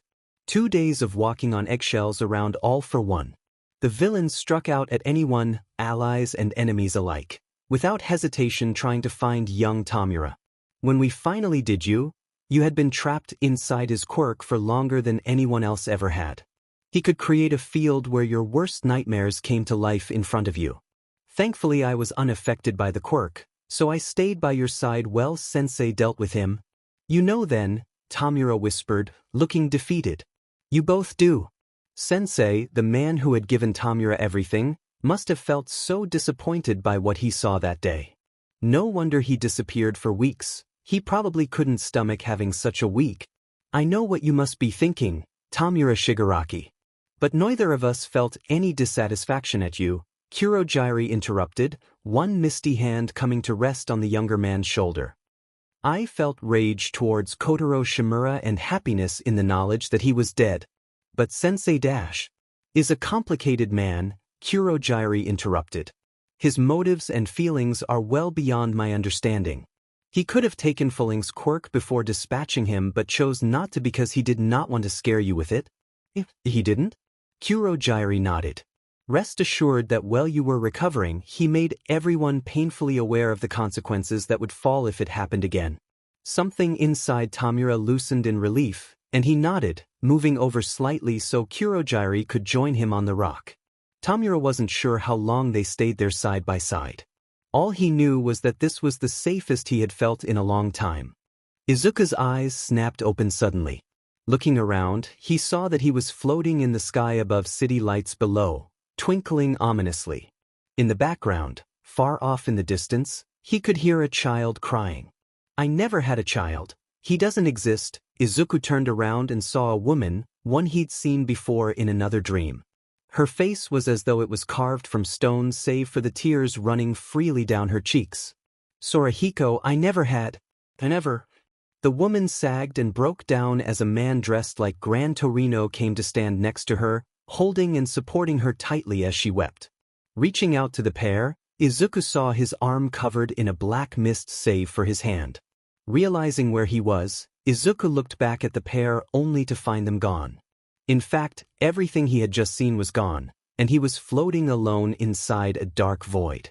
But he wasn't scared. For some reason, Izuku just felt immense sorrow as tears started falling from his own eyes. Reaching up to wipe them away, a yellow-gloved hand beat him to it. Following the arm, the ninth holder of One for All looked at the woman. All Might's teacher and Kotoro Shimura's mother. Nana Shimura. Suddenly it hit Izuku, Nana Shimura was Kotoro's mother. Logically that would also mean that she was Shigaraki's. Hey, there Sprout, Nana smiled, the look on her face not quite reaching her eyes. Sorry you had to see that. Izuku tried to speak but remembered he had no mouth. We don't have long, Nana said, her hair and cape blowing with an imaginary wind. I just want to ask you a favor. Can you tell Kotoro that I love him? I know I don't deserve dash. Izuku wrapped disembodied limbs around Nana, pulling her into a hug, looking up at her, a determined look in his eyes and nodding. Nana's mask cracked a little as she started crying again like she had in Gran Torino's arms, thanking Izuku. The world started becoming brighter around Izuku. Waking up, Izuku turned his head towards the window where sunbeams were beating down on him, hissing in annoyance. Sitting up slowly, Izuku felt a sharp pain in his shoulder, trying to remember why. Metal, dark eyes, blood, anger. Shigaraki! Izuku yelled, throwing the covers off himself, rushing to get out of the bed when a firm hand reached out and pushed him backwards onto the mattress. Looking up, an amused-looking mask stared back at him. Good morning, little hero. How are we feeling today? Izuku was lost for words, looking surprised by the strength Mr. Compress possessed. What happened? Which part? A voice came from the doorway. Looking towards the person, Izuku saw Shigaraki standing there looking all right and let out a small sigh of relief. Knowing the tables had been turned, Izuku answered. All of it, I guess? The decay user snorted at the words, nodding his head at the magician so Izuku could sit up again. But before he could ask anything though, a blonde blur rushed into the room, diving at the bedridden hero. Izuku! Grabbing the first thing Izuku could get his hands on and putting it between himself and Himiko just as the girl was in mid-swing of one of her knives. The force of the thrust was so strong that feathers exploded onto Izuku's face, and the blade appeared a few inches from his nose. Himiko pouted, pulling her knife back. The pillow. Toga, leave the hero alone, Shigaraki ordered. But Tomu, Himiko whined, settling on either side of Izuku's hips as she straddled his lap, much to the hero's embarrassment. Look how cute he is when he's all red. And I bet his blood is even cuter. I think that's because you're sitting on him, my dear, Mr. Compress said, holding his hand out to the schoolgirl. Come along, Himiko, time to get off the little hero. Ah, the blonde whined, still doing as she was told. Izuku watched the blonde with suspicion, not loosening his death grip on the pillow just in case. Before he could ask what had happened, something warm pressed against Izuku's lips, followed by a sharp pain. Pulling back, Izuku felt the blood start to dribble down his chin as Himiko's face melted away and Izuku was staring face to face with himself. Compress sighed and started pushing the girl, now boy, out of the room. All right, you've had your fun. Now scat, you little troublemaker. The doppelganger. Izuku giggled and ran out of the room past Dabi as he was coming in. One look at the shocked hero's face and his bleeding lip, and the cremation user gave a savage grin, immediately figuring out what had happened. Guess you're gonna have to marry her now, Dabi joked. Assuming that was your first kiss and all? Oh God, Izuku gasped, hands flying to his mouth, realizing Dabi was right. That was my first kiss. But why would she kiss me? I don't understand. Girls don't like me, they've always gone for people like Kaken and Todoroki. And reports say that Toga usually stabs people she likes, she doesn't kiss them dash. Watching the hero descend into a tongue-tied mess was quite the sight for the members of the league. Enough, Tamura spoke, a headache starting to form. Trying to keep up with the muttering was like trying to keep up with Sensei when he started talking about quirks. It was a kiss. It's not like you two fucked. Izuku felt his mind go blank at the thought of being with a girl like that. The girls in his class would no doubt kill him when they found out what had happened between himself and Himiko Toga. And that was if the villains didn't do it first. Wow, Dabi said, looking at the blanked-faced hero as Compress came to stand next to him. He really shut down, didn't he? Compress grinned behind his mask. After the ferocity the hero had shown during their initial meeting in the forest, the magician was expecting threats and violence like Katsuki Bakugu had displayed. Instead, he was delighted to see that not only was the boy much innocent than his classmate, but infinitely more amusing. I do believe that unlike our previous hero guest, this one is pure-hearted. Dabi snorted and walked over to the hero, snapping his fingers in front of his face. It took Izuku a few moments to snap out of fantasies of being melted as he was launched into the sun. When he finally returned to reality, he saw the villain who had kidnapped Kakin in front of him. Squeaking in surprise, Izuku jumped and pressed himself tightly into the corner. Tamura snorted in amusement, giving Dabi a dry look. "And you say I'm ugly?" "You are ugly, creep," Dabi replied as red eyes narrowed. "Patchwork freak," "Dust mop head," "Crispy cadaver," "Albino dash." Izuku tried to stop himself, but he started laughing, cutting the snipping villains off, sliding down the wall and back onto the bed. The room's occupants all looked at him like he was crazy. "I giggle, I'm sorry," Izuku continued laughing, wiping a stray tear from his eye. "It's just, well, I've only ever really seen you when we fight. What, you didn't realize that we have a life outside of you heroes?" Tamura asked, one eyebrow raised. "I'll have you know that not everything is about you." Dabi nodded, giving Izuku an amused look. "He's right, you know. Sometimes it's about getting to that new level in Candy Crush." "Dabi." Izuku started laughing again before it devolved into hisses of pain, and he placed his hand over the wound. Pulling the shirt someone had put him in, Izuku saw his chest wrapped in bandages, meaning that someone in the league had taken care of him. Looking at the current occupants, Izuku bowed his head a little. I'm not sure who did it. But thank you for taking care of my injuries." Tamura snorted and turned his head in an attempt to hide his embarrassed face. "Whatever, now come on, everyone wants to see you." "Me?" Izuku repeated in confusion. "But why?" The masked magician answered. "Curogy wants to know what happened and whether or not he should drop you into the center of the lake." Izuku gulped. Walking into a room full of villains alone, without backup, was by far one of the most nerve-wracking things Izuku had ever done. Right up there on with fighting All Might, Kamino Ward, Aizawa-tensei and Stain. Although nervous, the young hero found that he wasn't scared. Logically, Izuku knew he should be terrified. Everyone here could kill him quickly. Not to mention that Curogy, the second most powerful member of the league, wanted to personally talk with Izuku. But strangely enough, seeing himself jumping around in a schoolgirl's uniform, the others laughed along, helped calm Izuku's nerves tremendously. Tamura rolled his eyes and picked up a pillow, hitting twice on the back of the head. "Would you idiots stop laughing like damn hyenas?" "Ow boss, that hurt." "You hit like a girl," twice whined, masked eyes zeroing in on the hero standing between Dabi and Mr. Compress. "Look who's awake." "About damn time." "Izuku," the copy squealed, running over to the hero. Izuku's eyes doubled in size as he ducked behind Dabi. Dabi raised an eyebrow, wondering why the hero had chosen him. Thankfully, Compress came to the hero's rescue. "Himiko darling, your disguise is starting to melt away. I'm sure you don't want to ruin your outfit now." The girl gasped at the feeling of her cork slipping. Not wanting to look uncute in front of her crush, Himiko ran from the room, shouts of being right back echoing from above. "Move it, lizard," Dabi said, kicking Spinner's leg. "That chair's for our guest." "Why do I have to move?" the gecko user grunted. "He could sit anywhere." "But I want him there," Dabi smirked, pointing at the currently occupied chair. "What would Stain say if you didn't give one of his chosen heroes your seat?" Before Spinner could respond, Izuku answered. "That even offered a real hero doesn't take another person's chair." Izuku looked at Spinner and smiled.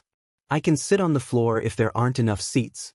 Compress clapped his hands twice, joining in a moment later who enthusiasm. "Well said, but not necessary. I believe Curogy has warped in a few chairs from upstairs. We should be fine." Speaking of Curogy, he had quietly entered the room, a large tray in his hand filled with steaming cups of tea. As soon as the tray set down, yellow eyes narrowed at the hero. Izuku Midoriya, a deep voice spoke, making Izuku feel like he was a child again in trouble with his teacher. We have much to discuss. First, however, Compress, would you release our other guest? The magician gave a small bow before a terrified Kotoro Shimura popped into place. The once deceased man looked confused for a second. His eyes narrowed at Tamura sitting comfortably on one of the couches on the other side of the room. Tenko, he growled, taking a threatening step towards his son only to have his path blocked. Izuku spread his arms out, blocking the man's advances. Looking around, Kotoro saw a collection of bizarre-looking people around the room. Confident they were all villains, he gave the hero in front of him a cruel look. Looks like we're both dead men now. That remains to be seen, Curogy spoke, looking at his charge seriously. What would you have us do? Tamura looked at his father and the rest of the league. Let's just get this over with. Kotoro looked with him to say something, but Dabi shoved him onto one of the couches before he had a chance. The man's eyes narrowed at the cremation user, who stared back challengingly. You want to say something? Wisely, Kotoro kept his mouth shut and turned his head away. Izuku was directed by Compress to sit in another chair near Tamura, and soon, everyone was gathered and seated. Except for Curogy, who loomed over the decay user protectively. I have made tea for everyone, the warp gate user said, gesturing to the cups on the tray. Please enjoy. Tamura reached out and grabbed the nearest cup, curling back into his chair. Soon everyone followed except for Kotoro, who remained stiff in his spot. Izuku sniffed the tea delicately, taking an experimental sip. Is this that loose tea from inside the container?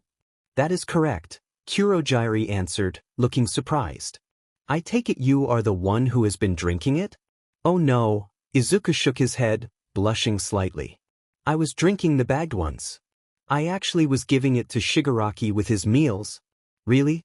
Compress hummed, taking another sip of his own tea, his mask astoundingly still on. I thought you weren't a fan of tea, Tamura. Tamura paused, looking at the magician over the edge of his cup. Brat brought me stuff I didn't ask what it was. Snapping from the conversation's normalcy, Kotoro grabbed the closest thing he could, twice tea, and threw it at the wall. Shut up, shut up, shut up. Just do it already. Everyone became silent except for Twice, who moaned at the loss of his tea and complained about how horrible it was. Himiko giggled and looked at Dabi from her spot next to him on the couch's armrest. Guess we know who Tamura gets his temper from? Dabi nodded. And that his real name is Tenko. Red eyes narrowed at the cremation user. You want to say something, Dabi?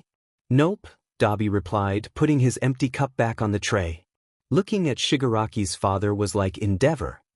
Except that it doesn't suit you, though. Tenko, I mean not exactly the kind of name that strikes fear into the hearts of heroes. Now gave him that name, Kotoro snapped, looking at the scarred criminal. And he killed her? Dabi looked at Kotoro. We've all killed people. Except for Spinner, he still hasn't popped that cherry. Spinner choked on his tea, blushing. Shut up, Dabi. How can you all stand to be around him? Kotoro asked, pointing at his son with hatred in his eyes. He killed his entire family. Because Tamura's one of us, Himiko spoke, a thoughtful expression on her face rather than the usual grin. He doesn't judge us for our past or what we want. In fact, he helps us because he knows we'll help him.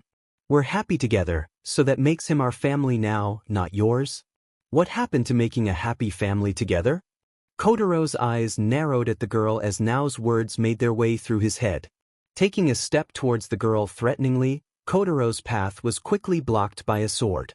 Get out of my way, he growled, ignoring the person blocking him, eyes narrowed at Himiko. I'm going to teach this girl a lesson. You'd have an easier time beating me than Himiko, Spinner said. She's crazy good with blades. Shut up, you deformed freak, Kotoro yelled at the swordsman, not noticing how everyone's eyes became angry. Including Izuku's, whose normally green eyes were slowly bleeding into a shade of dark gray, at the cruel words. Spinner looked hurt at the words like he had been then one who was struck taking a step back. Dabi and Himiko's eyes narrowed dangerously, focusing on their prey. Sure, the pair liked to tease Spinner, but they would never hurt him. They knew all too well how much words could sometimes hurt more than any fist ever could. Tamura's father or not, nobody hurt a league member and got away with it. Nobody. Oh dear. I see negotiations have broken down already. Tamura Shigaraki, what would you have me do? Kick his ass, Himiko. Burn him, Dabi. Throughout the chaos, Izuku calmly walked towards the tall male, aware of the red eyes following him as he did. When he was directly in front of Kotoro, Izuku looked up at him with eyes that made the man suddenly feel 2 feet tall. Apologize. Not one to back down, Kotoro narrowed his eyes, completely forgetting about everyone else and standing over the boy. Make me. Izuku blinked, and his usually green eyes entirely changed to gray. A shade of gray that Kotoro was very familiar with. Kotoro. Apologize. Kotoro's eyes widened in shock as his mother's form overlapped with the boy's. Fear and hatred rose instantly as he saw her. Grabbing the swords, Kotoro fully intended on taking revenge on the woman who had abandoned him. Everybody froze and time seemed to stand still for everyone except 2. Curogy. A black warp gate opened around the dead man's wrist, appearing and disappearing in the blink of an eye, separating the hand from the body. Kotoro's eyes widened as he looked behind him and onto the floor where his hand was lying. Already the skin was turning gray, and the fingers were stiffening, returning to their former positions from when he wrapped them around Tenko's face. With the source of his resurrection now separated from his body, Kotoro knew what would happen next. But the speed in which the strength left his resurrected body was quicker than he expected it. No doubt his body hitting the floor would ultimately destroy it. Surprisingly, 2 arms wrapped around Kotoro, gently lowering him to the floor. Looking at the hero, Kotoro saw his mother staring back at him, tears running down her face. Kotoro tried to push the hero away. His arm instantly dissolved away as soon as he made contact. Let go. Suddenly the hero did something none of the league expected. Everyone watched as Izuku leaned down and whispered something in the dying man's ear. Whatever it was made Kotoro laugh. He continued laughing as he looked directly at Tenko as he sat on the chair stone-faced to what was happening in front of him. I'll be waiting in hell, Tenko. And with that, the body that made up Kotoro Shimura fully dissolved as the man died once again. Izuku sat there holding onto Kotoro's shirt, feeling Nana's grief bubble up and overwhelm him as the 7th one for all user had her son lost to her again. Curogy, Tamura said, turning towards the former bartender. Take him to my spot, would you? Make sure he doesn't escape. Understood, the warp gate user bowed slightly, opening up another portal beneath the hero before walking through one himself. With the hero now gone, Tamura got up and walked over towards the severed hand, picking it up and looking at it with an unreadable expression. Eyes narrowing, he walked towards a desk and opened the drawer, shoving the limb inside before slamming it closed. With the hand now out of sight, Tamura looked at Spinner and Himiko. I'm sorry.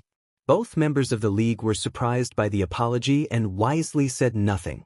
They, like everyone else, waited for their leader to sit back down. Izuku Midoriya, Tamura spoke, looking at the league. What should we do? Dabi snorted. That's new. You don't normally ask us what we think. Well, this time I am, Tamura snapped back. Oh, Himiko said, raising her hand. Cabins are romantic. Let me go on a date with Izuku before we kill him. We can't kill him, Spinner shouted at the schoolgirl. What would Stain think if we did that? Kill him. Spare him? As much as I do not like the boy for his deplorable behavior during our first woodland outing together, Mr. Compress hummed, taking a sip of his tea. He did help Shigaraki here against that brute when we weren't here. I vote to spare the hero. Everyone looked at Dabi for his vote. Killing the kid would be the easiest thing to do. Himiko squealed in joy. But I'm sure everyone who hasn't been trapped in a ritzy cabin remembers how much of a pain in the ass the last few days have been. A resounding groan came from everyone. Tamura raised an eyebrow. What does that mean? Every hero, police officer and goddamn civilian has been hunting us these last few days, Dabi spoke, recalling one instance where an old woman nearly took twice head off with her cane. It's why it took us so damn long finding your crusty ass. He's right, Spinner nodded, folding his arms. That kid Bakugu and Endeavor's brat nearly caught us. Exactly, leaked Spinner, Dobby corrected himself. I, for one, would like to avoid another Kamino Ward situation. Now Tamura snorted. You got knocked out by some gremlin. Don't act like you did anything. Dobby flipped off the decay user. I say we give the kid back. Confuse the hell out of the heroes. And stay here for a while planning our next move. That does sound like the safest course of action. Compress nodded. Himiko pouted and started booing, twice joining her moments later. Spinner, meanwhile, just looked relieved that they wouldn't be killing the hero his ideal saved. So, then we're in agreement, Tamura said, standing up. We send the brat back. With everyone mostly in agreement, Tamura made his way to the back door to tell the hero his fate. Before his hand touched the knob, a hand grabbed his shoulder and turned him around, so he was looking directly into Dobby's narrowed eyes. Next time you're having a personal crisis, the cremation user hissed lowly. Don't use us to decide for you. Tamura's own eyes narrowed in response as he pushed the hand off him. Touch me like that again, and you'll end up just like Father did. The two stared at each other for a few tense moments before Dobby's posture relaxed, and a smirk made its way to his face. Whatever, he shrugged, hands going into his pocket. Have fun with the hero, boss. Ask him if he'll cook up some food for us before he leaves.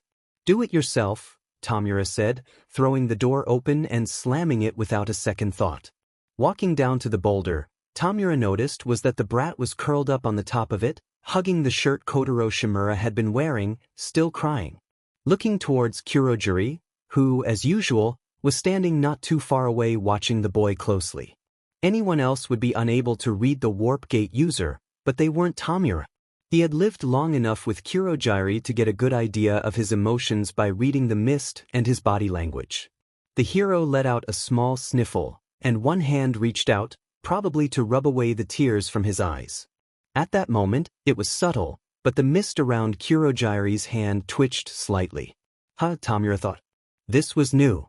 It was like the warp gate wanted to comfort the hero but was too nervous about doing so. Is he still crying?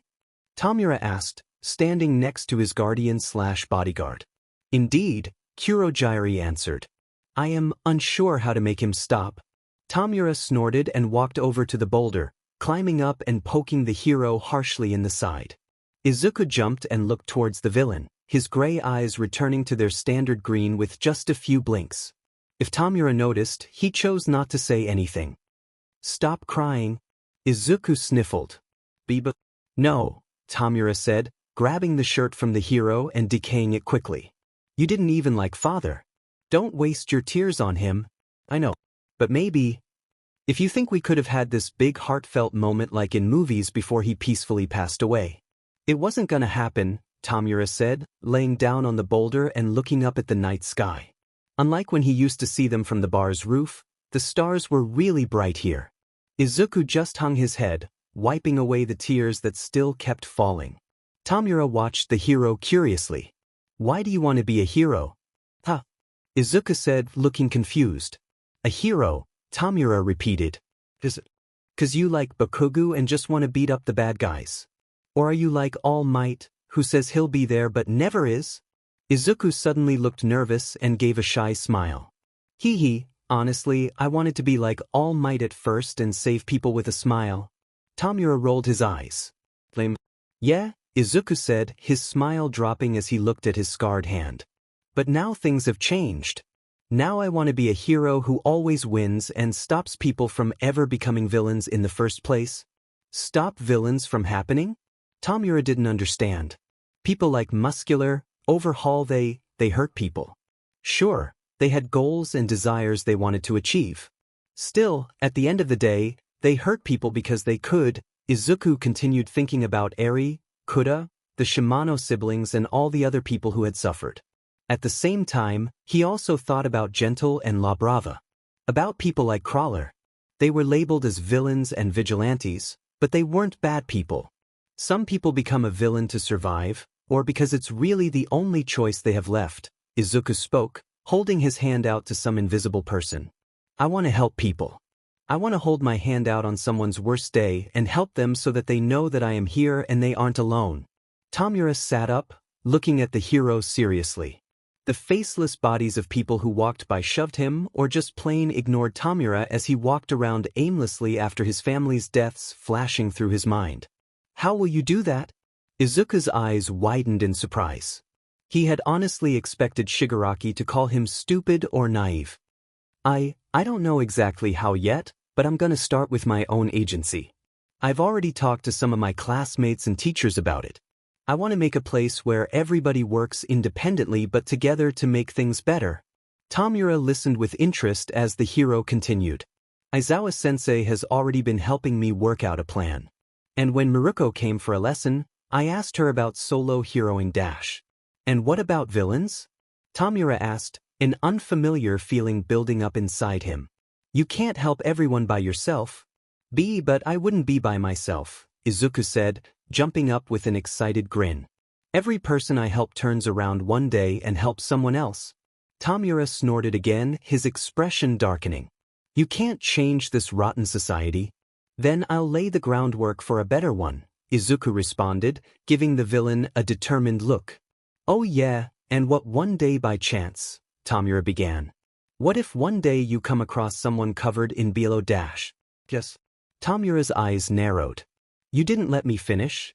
Doesn't matter, Izuku spoke, seeing the small form of Tamura Shigaraki, back before All for One had gotten a hold of him. Back when he was still Tenko Shimura and looking for help from someone, anyone. Izuku clenched his fist, back when he was just like Eri and society failed him. Tamura frowned, that weird feeling in his chest becoming warm. Leagues decided not to kill you, Tamura said, sitting up and jumping off the boulder, putting his hands in his pockets. But I don't think Dabi will let you leave unless you make us some food first. Both Izuku and Kuroji's eyes widened at the news.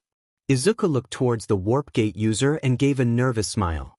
Are you all right with me using the kitchen? This is your home, and I wouldn't want to intrude. Technically, this residence belongs to Sensei, Kuroji answered.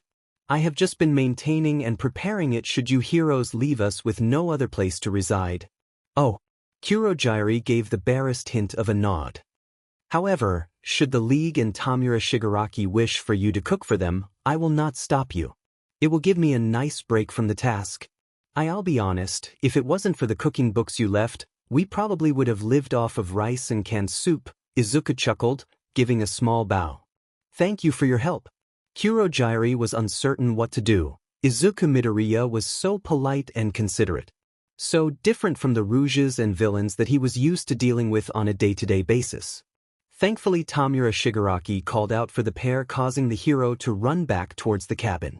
Sighing, the warp gate user pulled out the small cell phone he kept hidden inside his vest and dialed a familiar number.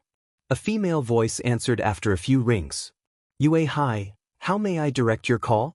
This is Kuroji from the League of Villains, the bartender spoke, hearing a faint squeak on the other end. I would like to speak to Principal Nedzu if he is available. Aye, the woman stammered, no doubt terrified on the other end. I'll get him for you right away. Kuroji pulled the phone away from his ear at the volume and stood there waiting. It didn't take long for the call to be transferred. Kuroji suspected that the woman must have run to the office at full speed.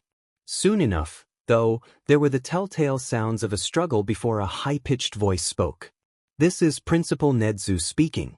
Am I correct that this is Kuroji? Yes, the man nodded, no doubt having been put on speaker. I am just calling to tell you that we shall be returning your students soon. Like we can trust you low down dash. Snipe. Eraserhead's voice cut through. Put him on. I'm afraid I cannot dash. There was a loud bang on the other end. Put Midoriya on right now, or so help me I will find you and make you hurt in ways that you could not imagine. Kuroji sighed. By the time he walked back to the cabin and made it to the hero, enough time would have passed that the heroes would know their location. No doubt they had started tracking this call the second the woman picked up. Understood, Kuroji spoke. I will call back in just a moment. No wait dash. Kuroji hung up the phone. A small, unreadable emotion suddenly hit him and causing him to stagger. Hearing the underground heroes' cries shouldn't have affected him. They were enemies. Yet, for some unknown reason, they did. Curious. Walking back towards the house, the warp gate user found nobody in the living room. Looking at Seiko, who was washing the dishes, Kuroji asked where everyone was. Well, you see, after you left, Dabi shooed our troublemakers upstairs to bed. The magician smiled, not wearing his mask. I keep telling you that young man has siblings or a child out there in the world. Kuroji nodded, wondering if Dabi had picked Himiko up and tossed her over his shoulders again like he usually did. Most of the league chose to stay in the large bedroom upstairs, preferring to keep their communal sleeping arrangements. Only Tamura Shigaraki and the hero would be staying on the ground floor. Since Kuroji didn't require sleep, he would also be staying down here also, taking up Izuku Midoriya's former place on the couch. Walking towards the room where the hero was staying, the warp gate user found him sitting on the bed staring out the window. Izuku Midoriya, Kuroji said, pulling out the phone and hitting redial. A second later, there were multiple cries on the other end as the teachers tried to speak at once. Please keep the conversation short and do not tell them where we are. I will be listening. The child nodded and reached out shaky fingers taking the phone. Hello. I'm okay, sir, Izuku Midoriya spoke, looking sad. I'm sorry for all the trouble I caused you. A small smile made its way to the boy's face. Is my mom okay? Has someone been looking after her? All Might. Oh my gosh, the boy cried, face becoming red for some reason. Mom probably put him in my room. This is so embarrassing. I let most of my merch there. Kuroji stifled a growing chuckle at the thought of the former #1 hero being surrounded by effigies of himself, and other heroes were amusing, to say the least. What? Izuku said, eyes flicking to Kuroji. Actually, everyone's been really nice. How did you know I got hurt? The boy asked before his face went pale for some reason. Then, how is he? Well, I just thought Shigaraki might like to know. Oh, Kuroji realized suddenly. Someone had been brave enough to go talk to Sensei. Now the boy was trying to find out about the ancient villain's health because he thought Tamura Shigaraki would appreciate knowing. It was strangely kind of him and would most defiantly be appreciated. Confined but well, the hero repeated as Kuroji held his hand out for the phone. Sensei, I have to go. Can you tell everyone that I'll be back soon? And tell my mom and All Might not worry. There was a small pause. What? No, I promise they aren't making me say anything. I gotta go, sir. See you soon. Izuku handed back the phone and watched as Kuroji pushed the end button. The two stood there for a second before he hit redial again, getting an answer before the first ring even went through. Midoriya. Eraserhead's voice came. No, but he is still right here, Kuroji said to the hero. As you can hear, the boy is fine. We shall bring him back to you soon. Why not right now? Present Mix's voice asked the uneasy feeling Kuroji had been feeling since the first phone call doubling. Because it is late and children need their rest, the bartender replied back, earning a stifled snort of laughter from someone. Until next time, everyone, I bid you all good evening. With that, Kuroji hung up one final time, sliding the phone back in his vest. Now then, Izuku dash.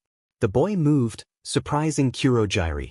He collided with the warp gate user, wrapping his arms around him in a tight embrace. Thank you. Thank you. Thank you. Not used to the affection, Kuroji stood there letting the child hug him. When the hero had finally gotten it out of his system and let Kuroji go, the bartender took a step back and fixed his outfit. Yes, well, you should go to bed now, Kuroji said, the flash of faceless children looking up at him appearing in his mind. Kuroji couldn't remember who they were exactly, but they seemed happy as they sat upon something that looked like a floating cloud. Good night. Oh, Izuku said, suddenly realizing who he had hugged. Good night. Kuroji left the room, ignoring the protests from Himiko from above or Dabi's grunts at her to be quiet. Sitting back down at the table, the warp gate user was touched when Seiko slides a small glass of alcohol towards him. So, the magician spoke, pouring a glass for himself.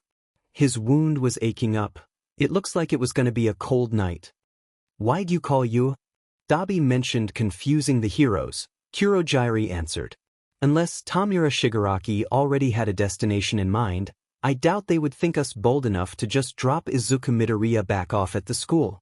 Clever, the man grinned like knowing that now every hero in the country would get a message from the school either tonight or early tomorrow morning. Who knew a little accident could create such a marvelous show? Seiko was almost jealous. Both men spent a good while murmuring amongst themselves, sharing in a bottle of well-aged alcohol. Neither was aware that Curogy's mist tips had changed from its traditional dark violet to a midnight blue. "Swing by and pick him up," Hawks pleaded, sounding like a kid wanting a piece of candy from the grocery store. "Come on, hot stuff. Think of the doors that could open for us." Dabi rolled his eyes. Seriously, who did Kigo think he was fooling? "Like I said, Birdie, if we let you pick him up, it's just gonna raise suspicions." "Well, maybe if you told me where you were, I could make an excuse to head out that way." The hero huffed. Dabi sat on the balcony's railing, looking out at the forest that surrounded them. Truthfully, he had no idea where he and the others were. But it was pretty clear that heroes like the Pussycats would have an excuse for journeying this far into the wilderness. "No way," Dabi firmly said. "Look, I'll call yo holy." A green blur was suddenly in front of Dabi, startling him enough that he fell backwards onto the balcony. Eyes wiping around, he saw the hero dashing towards the pile of blankets and pillows the League was using, grabbing something before racing back. "Himiko!" Izuku shouted, throwing the pillow at the blonde, who jumped up to catch it in midair. "Use the case." Dabi watched as the blonde's eyes widened, and she ripped the pillowcase off, shoving it onto Twice's head. Turning to demand some answers from the hero, Dabi's words died in his throat as he saw what the brat was about to do. Reaching out, he grabbed the kid by the back of his shirt before he could jump again. If Hawks was at the cabin right now, he would probably see a wide-eyed Izuku hanging limply in Dabi's arms. And laugh as the villain tried to pull the hero back over the ledge with what Himiko called his noodle arms. "Are you stupid?" Dabi yelled, finally succeeding after a couple of tries. "Do you want to get hurt again?" Hawks snickered quietly as he listened in over the phone. "I've jumped from higher places before," the bone-breaking kid replied. There was a pause. Hawks could picture Dabi narrowing his eyes and crossing his arms over his chest as he stood in front of the kid like a disapproving parent. "Is that supposed to make me feel better?" "Well, dash. You know what, never mind," Dabi interrupted. Hawks had to bite his fist from laughing out loud. He should ask Tokoyami to invite the kid with him next time internships came around. "I don't know or care what happened. Just go downstairs and tell the idiots to get their asses inside. I'll talk to you four in a moment." Hawks heard the sound of movement and mumbled cursing as the phone was picked back up. "What's wrong, honey? Kid's giving you a rough time?" "Oh, shut up," Dabi retorted, unaware that the tracker on Hawks' computer had finally been given enough time to ping the League's location.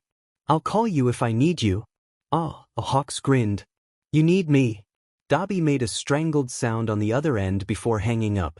The hero leaned back and let out a deep chuckle, picturing Dabi's face right now. He didn't often got the last word in their conversations, but when he did, Hawks relished it. Looking at the computer, Hawks pulled up the location on a mapping site and zoomed in. A single structure stood hidden deep within the woods, far away from prying eyes. Dabi was right when he said that there was no way Hawks could rescue the missing student without arousing suspicion. Moving the mouse to the delete button, he paused for a second. Realistically, the hero knew he should tell the Commission about where the League was hiding. It was secluded enough that their agents could mobilize and remove the threat the group posed before they got any bigger. But there was also a high chance that the bone-breaking kid would be caught in the crossfire and be deemed collateral damage. That thought didn't sit well with Hawks, especially not with how worried Tokoyami was about his classmate. The number 2 hero pushed the button, erasing everything he had just found to committing the coordinates to memory. If the kid came back injured, then Hawks would personally lead the strike squad to the League. If he came back alright, well, Hawks would be one step further to meeting Shigaraki in person. Asterisk, asterisk, asterisk, asterisk, asterisk, asterisk, asterisk. Dabi glared down at the three while Twice lay moaning on the sofa, clutching the pillowcase tightly to his head. What happened? The three all launched into an explanation at once, giving Dabi an instant headache. Was this how Fuyumi felt dealing with her students all day? Suddenly the eldest Todoroki had a new respect for his younger sister. "Stop," Dabi commanded, holding one hand up instantly, silencing the trio. Letting out a deep sigh, Dabi looked and pointed at Spinner. "Explain." "No. I was showing Deku some of my moves when these two," the gecko said, pointing at Himiko and Twice, "snuck up behind me." Dabi could already start to piece together what had happened. "Well, you didn't have to freak out like that," Himiko hissed, eyes narrowing like an angry cat. "You ripped Jin's mask." "Well, I'm sorry," Spinner hissed, not backing down from the look. Instead leveling the schoolgirl a rather nasty glare of his own. "Next time I'll expect a sneak attack from my own teammates." Himiko was about to retort when Dabi beat her to the punch.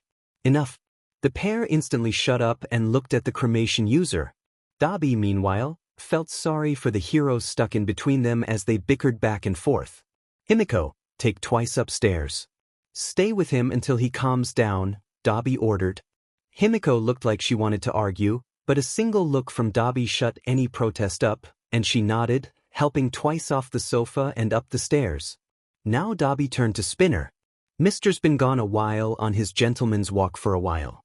Go find him for me, will you? The boss and Curogy should be back soon, and we should all be here when they do." Spinner nodded without a word and grabbed his swords, leaving the house with a loud slam of the door. Dabi sighed and looked at the final person hearing the kid squeak as he realized he was all alone with the villain. The very same villain who'd kidnapped Kakin. Who attacked Endeavor. "Good thinking with the pillowcase." Dabi reached out, giving the kid an awkward pat on the head. Frozen in surprise by the praise, Izuku looked up at the villain curiously. Does that happen often? Why do you want to know?" Dabi asked. "Well, I read about what happened with the raid against the Shai Hasaikai," Izuku said, his arms waving around. "How Sir ripped his mask and Twice ran away in a panic. Is he gonna be okay?" Dabi sighed and nodded. "Himiko's got him covered, and we make sure his mask doesn't get trashed." "Oh." Izuku nodded, looking down and fidgeting like he wanted to ask something else. "What? Would Twice get mad if I told my teachers?" Izuku blurted, face flushing, his hands moving around erratically as he talked. "Not so that they'll go after his mask. So, they know to avoid damaging it?"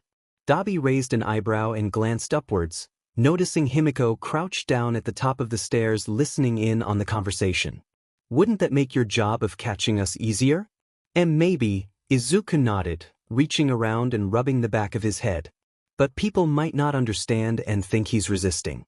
I don't want any of you to get hurt." Dabi glanced at Himiko, wore this strange look on her face before she shook her head, disappearing. Presumably back to wherever she had put Jean. "Listen, kid, that's a really nice offer, but it should be something you need to ask Twice," Dabi said. "Oh, of course," Izuku nodded. "I would never. I mean if he said no, I wouldn't tell anyone. But later, if we found ourselves fighting and I need to tell someone, then I would. Not that I'm planning to try and capture anybody right now, oh but afterwards when you take me back dash." Dabi slapped his hand over the kid's mouth, trying to silence him. The hero's eyes went wide, and his muffled words sped up. "Stop talking," Dabi said using the same tone he used to when Natsuo was little, and word vomited random facts trying to get their father's attention. "Now I'm going to remove my hand. Take a deep breath when I do." Feeling the hand move, Izuku did as he was told, taking in a large amount of oxygen. Dabi knelt down and placed both his hands on either side of the heroes. "Now hold it, that's right. Now exhale slowly." Izuku released the breath and strangely felt a lot calmer now. This was like what Todoroki would sometimes do with him when they were going through his notebooks. The only difference was that Dabi's hand was a lot warmer than his classmates. Dabi who used blue fire. During Hosu, Izuku recalled someone saying Endeavor had done the something similar against one of the Nomu. Dabi hated Endeavor and reminded Izuku of Todoroki during the sports festival. And he knew both Todoroki's full names. Todoroki also mentioned that he had 3 older siblings, but one had died when he was little. Despite the hero's best efforts, Dabi's past remained completely blank. Could Dabi be? "Would you help me make dinner?" Izuku asked suddenly. Dabi stayed still, caught off guard for a moment. but one glance at the kid's injured shoulder, and he nodded. The pair making their way to the kitchen soon began pulling out ingredients for the meal. If we all squeeze together, the table should be big enough for 9. Dabi stopped what he was doing and glanced at Izuku suspiciously. Are you expecting company? Huh. Izuku said, looking over his shoulder. What do you mean? Didn't Shigaraki and Curogy go to get your friend? Hey, friend. Surely the kid didn't realize who Dabi had been talking to. If Hawk's cover was blown, there was no way they could send the kid back to UA. It might sound shitty, but for Kigo's safety as well as the kid's own, he would have to stay with the league. Yeah, Izuku nodded, raising his good arm. The tall lady with dash. Dabi darted forward, slapping his hand over the kid's mouth again. Listening carefully for any sign that the pair above had heard him. Dabi removed it a second later and gestured for the hero to follow him. Once the door was closed, Dabi led the kid a little away from the house. Did you mean Magna? Izuku nodded. Yes, she has a magnetism quirk, right? I'm curious about it and wanted to ask her some questions about it before I went back. Dabi's fist clenched, and he took a deep breath trying to quell the fire inside him. It wasn't the kid's fault he didn't know that Magna was already dead, but if Twice overheard him. Magna, Dabi sighed, running his hand through his hair. Magna was killed a while back. She's dead. Izuku's smile instantly dropped. What? It was Overhaul, Dabi explained. You don't need to know the details. Just don't bring her up. Izuku felt a light bulb go off in his head. That's why you attacked him on the bridge. Revenge, yeah, makes more sense. Dabi thought about it for a moment. Revenge might have been the main reason the League had gone after Overhaul once the heroes had beaten him, but it wasn't the only one. Overhaul was like Dabi's father, just another monster that needed to be put down before he ruined anyone else's lives. Magna had been the only person Dabi had trusted when he was living on the streets. She was strong, kind, gave him food and roof over his head more times than he could count. Overhaul stolen her away from Dabi just like Endeavor's stolen Tuya's everything. If Shigaraki hadn't already had a plan to go after the Yakuza, Dabi would gone after him alone. Something like that? The kid looked like he wanted to say something. Thankfully Kurogyri's warp gate opened up, signaling his and Shigaraki's return. The decay user stepped through the portal, taking one look at the pair and narrowing his eyes suspiciously. Everything all right? Fine, boss, Dabi grinned, throwing one arm over the kid's shoulder. No problems here. Shigaraki looked at Izuku, eyes giving him a once-over. What's for dinner? Oh, Izuku said, quickly glancing at Dabi, one thing coming to mind. Soba. I know a great recipe. Dabi's eyes widened, and his stomach let out a treacherous growl at the mere mention of his favorite food. Tamura tried not to make his staring obvious as he watched everyone laugh and eat together. Even now, it still felt strange. Tamura had gotten so used to eating alone that being around people now still didn't seem real. Hiding from the heroes, scavenging for food wherever they could find it had become the new normal for everyone. It was so different eating alone in front of his computer. Tamura paused his chewing, thinking about it. Alone? Had he always been alone till now? Before, when they were with Sensei, Kurogy would check in on him a few times, primarily to deliver meals. Now he was much more active in checking up on his charge. Was Kurogy scared that Tamura would disappear like Sensei had? Or because he could look after him without impunity now? And it wasn't just Kurogy who had changed since their first meeting. Mr. Compress liked to sit with Tamura, bringing some tea for them with him. Sometimes the magician would read to him, pulling out a book from a marble he had hidden away. While other times they would just sit quietly and talk. Himiko and Twice were by far the most affectionate of the group, always hugging of ruffling Tamura's hair. Every once in a while, when the pair was bored, they would catch Tamura every once and declare a league night. Twice would bring snacks and spend hours talking while Himiko would pull out a nail file and look after his nails. Tamura still scratched his neck when he was annoyed, but it didn't bleed as often anymore. Spinner played games with Tamura. It was a surprise to find out he was just as competitive as the decay user was. And when it came to finding something for them to sleep with, the swordsman always gave Tamura the warmest thing he could find. Even though Spinner himself was the most sensitive to the cold due to his quirk. Then there was Dabi. As much as they fought, Dabi made sure that the League never went hungry. Even to the point of not eating anything himself. Tamura was pretty sure the cremation user doesn't know he knows about that. It's why when Dabi goes to his meetings with Hawks, Tamura is actually grateful for the first time in his life. Even if he is a spy, Tamura knows that the bird will bug Dabi until he eats something. Looking over at the hero, Tamura felt his heart clench uncomfortably at the one missing member of his party. Magna would have loved the brat and spent hours cooing over his freckles and fluffy hair. The woman had a huge heart and was fearless. Not many people would huff at Tamura Shigaraki, grab a brush, and start to work detangling his hair. But Magna had just given the decay user a no-nonsense look and said that not taking care of such beautiful hair would be such a waste. Fingers tightened around the chopsticks slightly. Because of his stupidity and pride, Tamura had gotten her killed. Magna was dead, and it was Tamura's fault. She should be here, not him. Father had been right, Tamura was. But it's not his fault. Eyes settling on Isaac Midoriya's frame as he laughed at a pose twice made, Tamura couldn't help but remember his words. Somehow having the hero here felt right. Maybe this was what Tamura felt like he had been missing recently. Maybe this what having a family felt like. Oh man, that was delicious, Himiko said, her head falling on Tamura's shoulder, jarring him from his thoughts. I don't think I could eat another bite. Are you sure? Izuku smiled at the schoolgirl. Dabi and I made strawberry pudding this afternoon. Tamura raised an eyebrow and looked at Dabi suspiciously as Himiko perked up. A hungry look on her face at the mention of the sweet treat. That's very kind of you to make Izuku Midoriya, Dabi, Kurogy said, standing up as he and Compress started clearing the plates. But Tamura Shigaraki and I already have dessert covered. The more excitable members of the League and the hero perked up. Cake? Ice cream? Ice cream cake. Beer. Beers, not dessert. Spinner said, looking at Twice.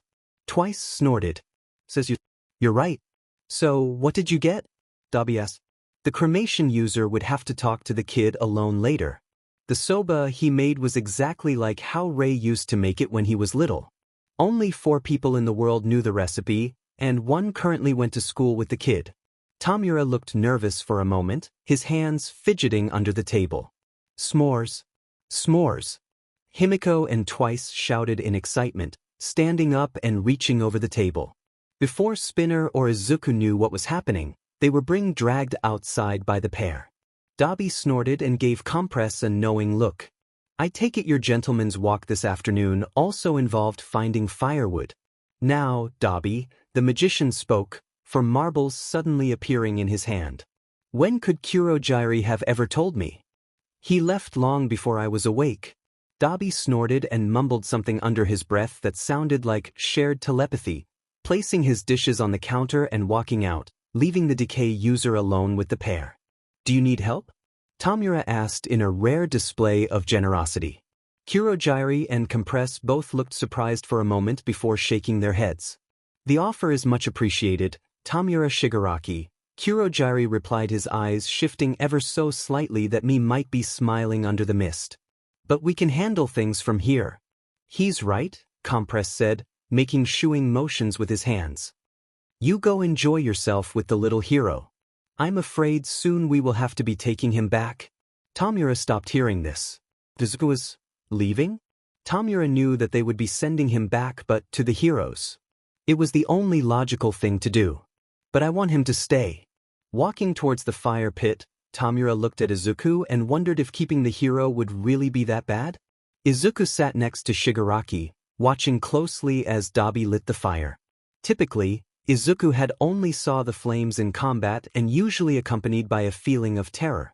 But right now, watching the blue flames bleed into red and orange, he was amazed by the beauty of them.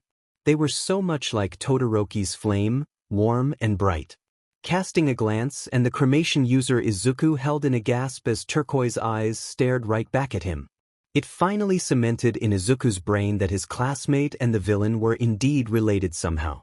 Dabi held up a finger to his lips and smirked before turning his attention back to Himiko. What was Stain like? Spinner asked, poking the fire with a stick. Tamura groaned, snapping a twig and throwing it into the flames.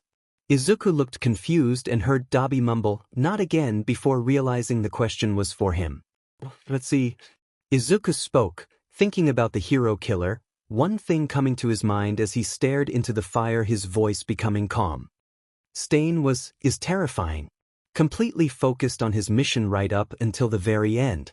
He absolutely would have hated the media circus his arrest led to and that people started copying him. Spinner straightened up, his eyes widening as everyone started to pay closer attention to the hero. He was smart, powerful, and completely merciless. Izuku continued remembering finding Ida in the alley and meeting Stain for the first time. Even now, the memory of the killer's presence sent shivers up his spine. But he wasn't without fault. I looked into the heroes he attacked. All of them had a pending investigation against them or were involved in a scandal. There was only one hero that didn't fit the profile. Tamura's eyes narrowed as he grunted. Ingenium? Yeah. Izuku nodded, his fingers coming up resting on his chin. I think Stain attacked him because he was a legacy hero. Ida 10 has been around since the hero system was first instituted in Japan. They've always had at least one member of the Ida family as an active hero working. But it wasn't until Ingenium that it started getting noticed more and more by the media. Spinner looked like he wanted to say something, but Dabi sent him a look warning him not to before returning to the hero. But what makes Ingenium different from the others? The media played on his humble personality too much, Izuku continued. Ida's brother never cared about the spotlight, he just wanted to help people. Whenever you watch interviews, he would always talk about how great his sidekicks or the people who worked for him are, never about himself. He's quoted on numerous occasions saying that he wouldn't be able to do half of what he did without them. Everyone's eyes widened as they listened, especially those who had been brought to the League because of Stain. Actually, when you compare it to Endeavor, Ingenium always passes credit around instead of taking it for himself. And because he was so humble, the media liked to push the legacy angle a lot when talking about him. No, that's not right. Even if that was the case, something's still missing. Could it be because of Ingenium's ties to vigilantes? People speculated while about his relationship with Crawler. Soon Izuku had descended into a mumbling that, well familiar to his classmates and teachers, startled the League with how accurate it was. Dabi was even starting to wonder if the reason Shigaraki hadn't wanted this kid taken instead of the explosion brat. Could it have been because of some budding feelings of rivalry between them that prevented their leader from seeing what a powerful weapon the hero was? When Curogy and Compress finally joined them, Izuku had entirely gone down the rabbit hole. Tamura, who had dealt with this before with Sensei, just motioned for Curogy to pass him one of the bags he was holding. Digging through the items, it didn't take long for Tamura to find what he was looking for, and timing it just right shoved one of the jumbo marshmallows right into the hero's mouth. The only way to stop the mumble monster was to plug the hole. Or at least that's what Tamura always found worked with Sensei. Izuku made a surprised noise before he hummed happily, chewing on the treat, eyes widening as his face gradually started turning red. Looking at Spinner, he smiled apologetically, swallowing the treat. Basically, Stain was really powerful, and I understand a little about where he was coming from. I disagree with how he did things, but... Izuku said, fists clenching as his eyes flicked at Dabi before returning to the fire. Some heroes use their position to do bad things.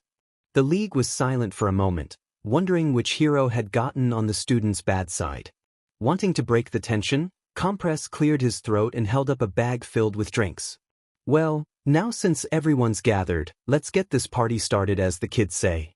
Himiko laughed, calling the magician an old man as she greedily reached into the closet bag and grabbing the first chocolate bar she could find. Izuku, feeling guilty about what he had said, tapped Spinner on the shoulder and whispered something in his ear. The gecko quirk users flushed a dark green, looking at the hero. Really? The hero nodded, smiling as he passed Spinner something for him to put his marshmallow on. Soon everyone was seated and chatting about random topics and having a great time. Well, everyone but Tamura, who cursed as his marshmallow fell into the flames. Acting on instinct, Izuku placed the finishing touches on his own s'more and held it out to the decay user, who stared at him for a moment before taking it. Oh, Himiko cooed. It's like Izukin is Tomu's big brother. Aren't big brothers supposed to be older? Twice asked. Who cares? Pass me another beer. Hee, sorry about that, Izuku spoke, looking up at the older male. One of my classmates says I have big brother vibes. It's probably because I'm an only child. Tamura munched on the s'more, savoring how warm it was. I bet your parents must have been so proud of you getting into you, the compress hummed, the last bit of his own treat disappearing behind his mask. I couldn't have done it, Himiko said, making a sour face. I hate studying, and I heard the tests are suits per hard. They weren't that bad actually, Izuku replied. It was the practical that I had the most trouble with. But yeah, my mom was really proud of me when I got in. Dabi paused as he was just about to bite into a chip. What about your dad? Oh, Izuku smiled nervously, scratching the back of his head. He left us when I was little. I've actually never met him before. Tamura rolled his eyes. What sort of idiot left their son? Maybe if Tamura asked Sensei nicely when they broke him out of jail, All for One would consider keeping the hero and his mother. Izuku had commented that his mother was a great cook and would probably get along well with Curogy and Tamura shook his head. What was he thinking? He and the hero were enemies. Looking up to say something to the hero, all Tamura saw was the blurry forms of Twice and Himiko jumping over the fire and tackling them to the ground. The pair was sobbing loudly and laughing, saying that Izuku and his mother were better off without the bastard who left them. Somewhere deep in Tartarus, All for One grit his teeth as his son's teammates called him all sorts of names. Himiko, Twice, Curogy's deep voice came. Kindly remove yourselves from Tamura Shigaraki and Izuku Midoriya. But Giri, Himiko whined, her teeth sinking lightly into Izuku's shoulder. Not quite hard enough to draw blood but enough that Izuku squeaked of surprise. Biting was how Himiko showed affection. Numerous league members had been on the receiving end of her fangs when they felt sad. Come on, two scarred hands reached down, grabbing the pair by the backs of their shirts and bodysuits, lifting them away. Back to your seats, and don't jump over the fire again. Either of you lights yourselves up, and I'll have Curogy warp you into the lake. Tamura stared at the stars in the sky with the pair gone now. He felt something foreign bubble up inside him. A moment later and he was laughing. It wasn't his usual maniac laughter that the League had gotten used to but a real honest laugh. It took a second, but Izuku soon joined him, followed by everyone else. The pair soon returned to their seats, and everyone spent the rest of the night having a good time. And if at some point Tamura rested his head on Izuku's shoulder and fell asleep well. Nobody who wasn't already here needed to know. Curogy observed Tamura Shigaraki as he slept peacefully on the hero's shoulder.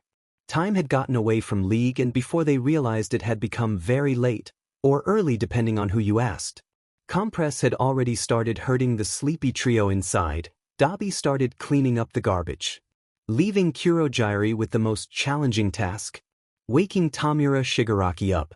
It would surprise people, given his normal haggard appearance and cranky attitude. But the leader of their gang of misfits and runaways wasn't actually hard to awaken. The young man was actually relatively easy to rouse, unlike Himiko, who would curl up under blankets and hiss like an angry feline if you disturbed her. No, the problem was that the decay user rarely slept. And when Tamura Shigaraki did allow himself that time, Curogy did his best to ensure that he got at least 8 hours. The hero, as if reading Curogy's mind, smiled. I could carry him if you like? Dabi snorted and gave Izuku a dry look, pausing in his task. With your noodle arms. I doubt you'll make it more than 10 feet. Dabi is correct, Curogy spoke. Carrying Tamura Shigaraki from this distance might prove too difficult for you. I will open a gate and transport you both to his room. Izuku wanted to argue but Shigaraki reaching up and grabbing his shirt made him pause. It was strange how peaceful the villain looked in his sleep. Compared to the rest of the time Shigaraki looked, dare Izuku think it, almost childlike. Nodding and wrapping his arms around the villain's shoulders, Izuku felt the now familiar feeling of the ground sinking in underneath him. A moment later, he hit the soft mattress of the bed Shigaraki had been using beneath him. Sitting for a few minutes to make sure the villain didn't wake up unexpectedly, Izuku slowly went to work untangling Shigaraki's fingers from his shirt. Wondering why the fabric hadn't started decaying, Izuku noticed new band-aids on Shigaraki's fingertips. He would have to remember to suggest this to Uraraka. The gravity user was always complaining about waking up on the ceiling. Once Izuku was free from the death grip, he carefully removed the older man's shoes and jackets before grabbing the blankets and covering Shigaraki up. Turning around to leave, Izuku felt something grab his wrist. Turning back, he saw Shigaraki looking up at him, clearly still half asleep. "Don't go." Feeling his heart clench, Izuku turned around and put his hand on Shigaraki's head. This was the same thing his mother used to do with him when he was small and had trouble sleeping. "It's okay, Tamura," the hero whispered. "You're safe. Just go back to sleep." This seemed to comfort the villain, and his grip loosened before letting go as he fell back to sleep. Standing there for a moment, Izuku left the room as quietly as possible, finding Curogy in the kitchen putting away the few remaining bits of food. "He's asleep," Izuku told the warp gate user softly, not wanting to risk waking anyone up. "Let me help you with that." "No, thank you, Izuku Midoriya," Curogy said, pointing towards the opposite door. "Well, I appreciate the offer. You should go to bed. It is late, and your teachers would be remiss with me if I kept you up much longer." For some reason, the bartender reminded Izuku of Aizawa-sensei. Knowing better than to argue, he nodded, bidding the man good night before walking to his room. Izuku had barely even closed the door when a hand reached out and covered his mouth, silencing his surprised screams. "Shoo!" Dabi's voice came from behind him. "Don't scream. I'm only here to talk. Nod if you understand."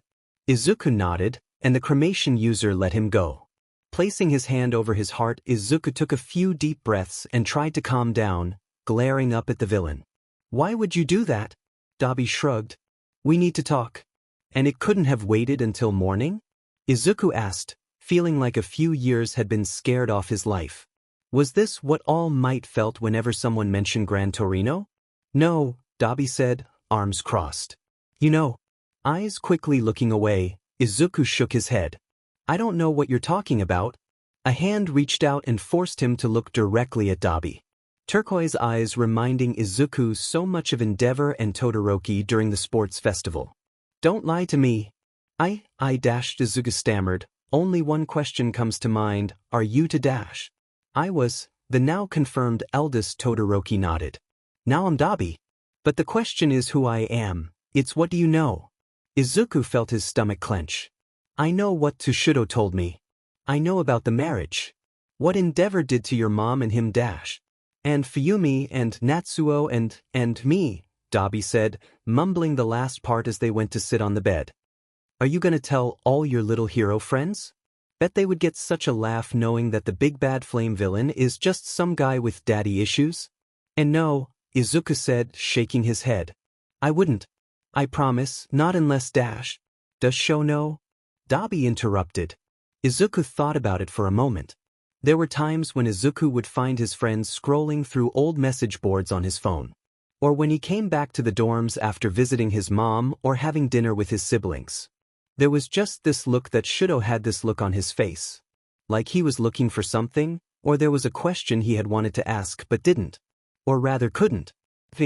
I think he knows," Izuku answered truthfully, looking at Dabi. "I think some part of him knows who you are, but he doesn't have any proof. I think he's also scared to say it out loud. Saying it means that you didn't die. You left." Dabi snorted. "It wasn't my choice." "Maybe," Izuku said, looking at the purple scars. "To make marks like that, something horrible must have happened." Knowing how his classmate received his own scar, Izuku couldn't help but wonder which parent may have been the reason. As horrible as it may sound, for Shudo's sake, Izuku hoped it had been Endeavor. But it is now. "I won't tell you what to do. I doubt you'll listen to an outsider like me anyway. Dash." Dabi raised an eyebrow, surprised by the kid. He had thought for sure the hero would have tried to persuade him to give up on his quest to kill Endeavor and reunite with his family in some sappy display. "But don't leave things like this," Izuku continued, leveling Dabi with an intense gaze. "You deserve better than that. And so, do they? You deserve better hot stuff." Kigo said the same thing when Dabi woke up after a nightmare. Getting up, Dabi walked towards the hero, pausing and standing next to him. If he asks you about me, just tell him I'm sorry. Tell them yourself. Dabi gave the hero a side-eyed glance and left the room, leaving Izuku to crumble to the floor and start crying. In this short time with the League of Villains, Izuku quickly found himself becoming fond of everyone. Part of him wanted to do nothing more right now than to drag the entire league back to UA with him. To save them because nobody else seemed to want to. Not even themselves. The other part wept because he knew deep down that they wouldn't let him. Curogy softly crept into the hero's room. It was just before the sun was set to rise, and everyone was still blissfully asleep and unaware of his plan. Now was the perfect time to strike. Reaching out, the warp gate user started to the task of waking the sleeping child up. The boy groaned after a few moments and turned over. His eyes red for some reason, almost like he had been crying. Izuku mumbled, sitting up trying to rub the sleep away. What's wrong? Put this on, Curogy ordered, holding out the hero's costume. It is time we depart. Depart? Izuku repeated, looking confused. After a few moments, his eyes widened, and he realized what Curogy meant. But what about saying goodbye to everyone? I fear that should you attempt to bid your farewells, Tamura Shigaraki and the others would never allow you to leave. Curogy spoke honestly, turning around to give the hero some privacy while he changed. And unless you are willing to renounce heroics and join us, this is the only way. I see, Izuku said, looking at his costume sadly. Give me a few minutes to make sure I grabbed everything. Curogy nodded. He was not that he was trying to be cruel. It's just that he understood that if the League didn't take the child home soon, things would become much more complicated than they already were. I shall wait for you at the back of the house. Izuku got up and slowly started getting dressed, making sure to double-check his belt and pockets. Unsurprisingly, everything was there except for the protein bars, medical supplies and small sewing kit he kept stashed away for emergencies. Izuku chuckled and shook his head, just glad that his probation license was still where he left it. The warning Aizawa-sensei had given the class about what would happen should any of them lose it still sent a shiver down his spine. When he came across the small notebook, Izuku gripped it tightly, getting an idea. Opening it, he started writing out a message to each member of the League. On his way to the back door, Izuku made sure to stop at the cupboard where all the glasses were stored. Reaching inside, he took out and slipped each note inside each of the mugs that the League had come to claim before placing them on the table with one last piece of paper addressed to the whole group. Izuku never heard or noticed the door on the ground floor open or a pair of red eyes watching him sadly move around. Nor did he see the multiple pairs of eyes watching him from the top floor step through Curogy's warp gate. The moment the gate shut, it was like a spell nobody realized had been cast broke. And a familiar dark cloud came rushing back, descending over the cabin and everyone inside. Asterisk, asterisk, asterisk, asterisk, asterisk, asterisk, asterisk. Izuku stepped through the portal, now a willing passenger, finding himself in the park across the street from UA. It felt like it had been so long since he had seen the building. He couldn't help but stand there and stare at it in awe, like he had back during the entrance exams. Izuku Midoriya, Curogy's voice came snapping Izuku from his daze. I have fulfilled my promise and returned you to your school. Before I leave, I wish to ask you something. Alright. You saved Tamura Shigaraki from his father, the warp gate user spoke. The mist surrounding his head extending, slithering outward, till yellow eyes were just inches from Izuku. I want to know why? You protected him and not that man. Should a hero not protect a civilian over a villain? Izuku stood there surprised for a moment before his posture relaxed and his eyes became hard. He needed help, Izuku answered, looking at Curogy staring him down. Something, or rather someone, stirred deep inside the bartender. Dark eyes that once belonged to a new transfer student holding that same determination, me overlapping green ones. I won't lie. There is still a small part of me is still afraid of you and to Shigaraki. And I wouldn't be all that surprised if some part of him is still mad at me for messing up his plans. Curogy's eyes widened at the confession. At the USJ you hurt Aizawa-sensei and 13. Tried to kill my friends. Almost murdered All Might, Izuku continued. He remembered the feeling of dread when Shigaraki's hand reached out towards him through the warp gate, ready to kill. Sometimes I can't help but feel that the universe enjoys pitting us against each other. And I'm scared of that because the stakes just keep getting raised higher and higher for everyone each time we do meet. But, Mr. Compress making Izuku tea. Spinner showing off his sword moves. Himiko and Twice telling him funny jokes and stories. Dabi helping him cook. Kuroji handing him the phone. Tamura reaching out to him in his sleep, not wanting to be left alone. But at that second, he wasn't the Tamura Shigaraki I had known, the hero to be continued. The light of a new day rising and bouncing off the building behind him, making Izuku appear larger than life for a moment. He was someone that needed my help. Kuroji pulled his elongated neck back to its original position. Someone needs help. No matter who they are or what they have done comes along needing it and you will help them. Izuku nodded. That's the type of hero I know will be. I see, Kuroji nodded. You are a credit to your mother and teachers. Please pass along my gratitude to them. And perhaps give Sushi a cuddle for me. All right, Izuku nodded, a curious look on his face wondering who Sushi could possibly be. But you have to do something for me first? What could the hero want in? Izuku moved forward and wrapped his arms around Kuroji, hugging the villain. You have to let me hug you and say thank you for bringing me home. Glancing up, Izuku could have sworn that just for a split second he could make out the outline of a face from inside Kuroji's mist. Midoriya. Pulling back, Izuku turned around and saw Aizawa-sensei running towards them at top speed. Sho, a new voice whispered. Turning around to see who that was, Izuku felt something being shoved into his hands before Kuroji disappeared into a warp gate. Damn it! Aizawa swore, watching the villain escape. Turning to his student and grabbing his shoulders tightly, Aizawa began checking him over for any visible injuries. Are you alright? He didn't hurt you, did he? Izuku shook his head, fist clenching around the envelope that he had been given. I'm alright. Good, Aizawa exhaled, all the tension leaving his body, pulling Izuku into a hug. I am so mad at you right now, problem child. Seriously, you must have a second quirk that attracts trouble. I'm gonna be completely gray before you graduate. Sorry, sir. Don't apologize to me, Aizawa sighed, pulling back and delivering a flick to Izuku's forehead. Just don't do it again. Understand? Izuku nodded. Yes, sir.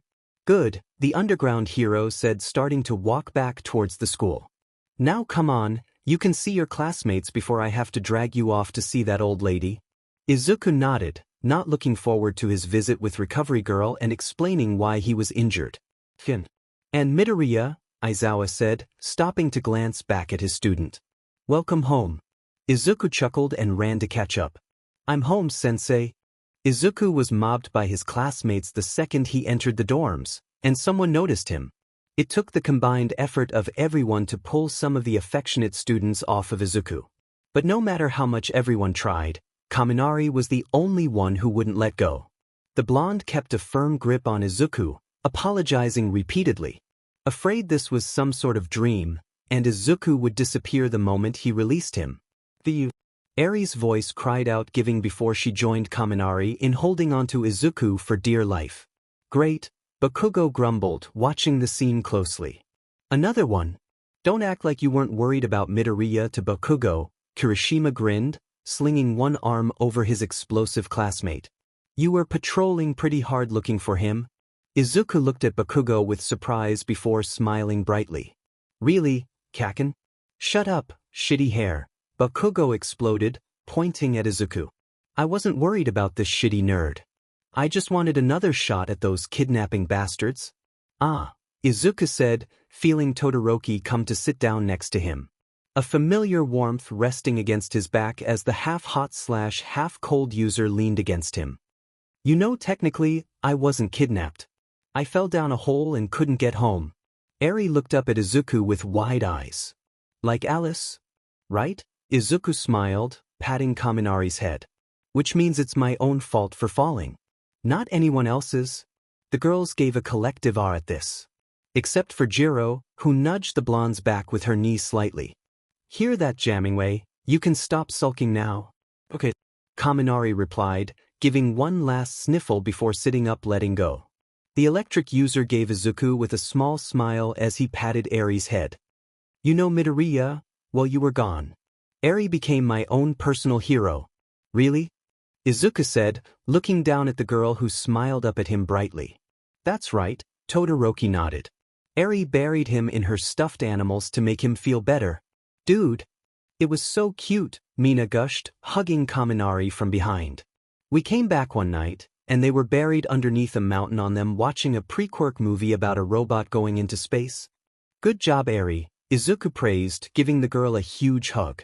Hitoshi helped, Eri said, looking a little nervous when Izuku pulled back from all the attention and praise. He read us stories. All right, time's up, Aizawa said softly, stepping in. Recovery girl just called me. If I don't have you in her office in the next 10 minutes, she's gonna come find us.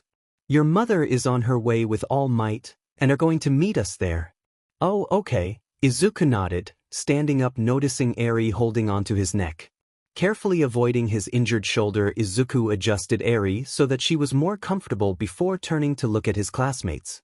If Recovery Girl gives me the all-clear, I'll make dinner tonight for everyone. Deku no, Uraraka said, shaking her head. You just got back. Ida made chopping motions with his hands. I must concur with Uraraka. You have just returned, surely you need to rest? Izuku looked like he wanted to say something but was cut off by Aizawa dragging him away. Asterisk, asterisk, asterisk, asterisk, asterisk, asterisk, asterisk.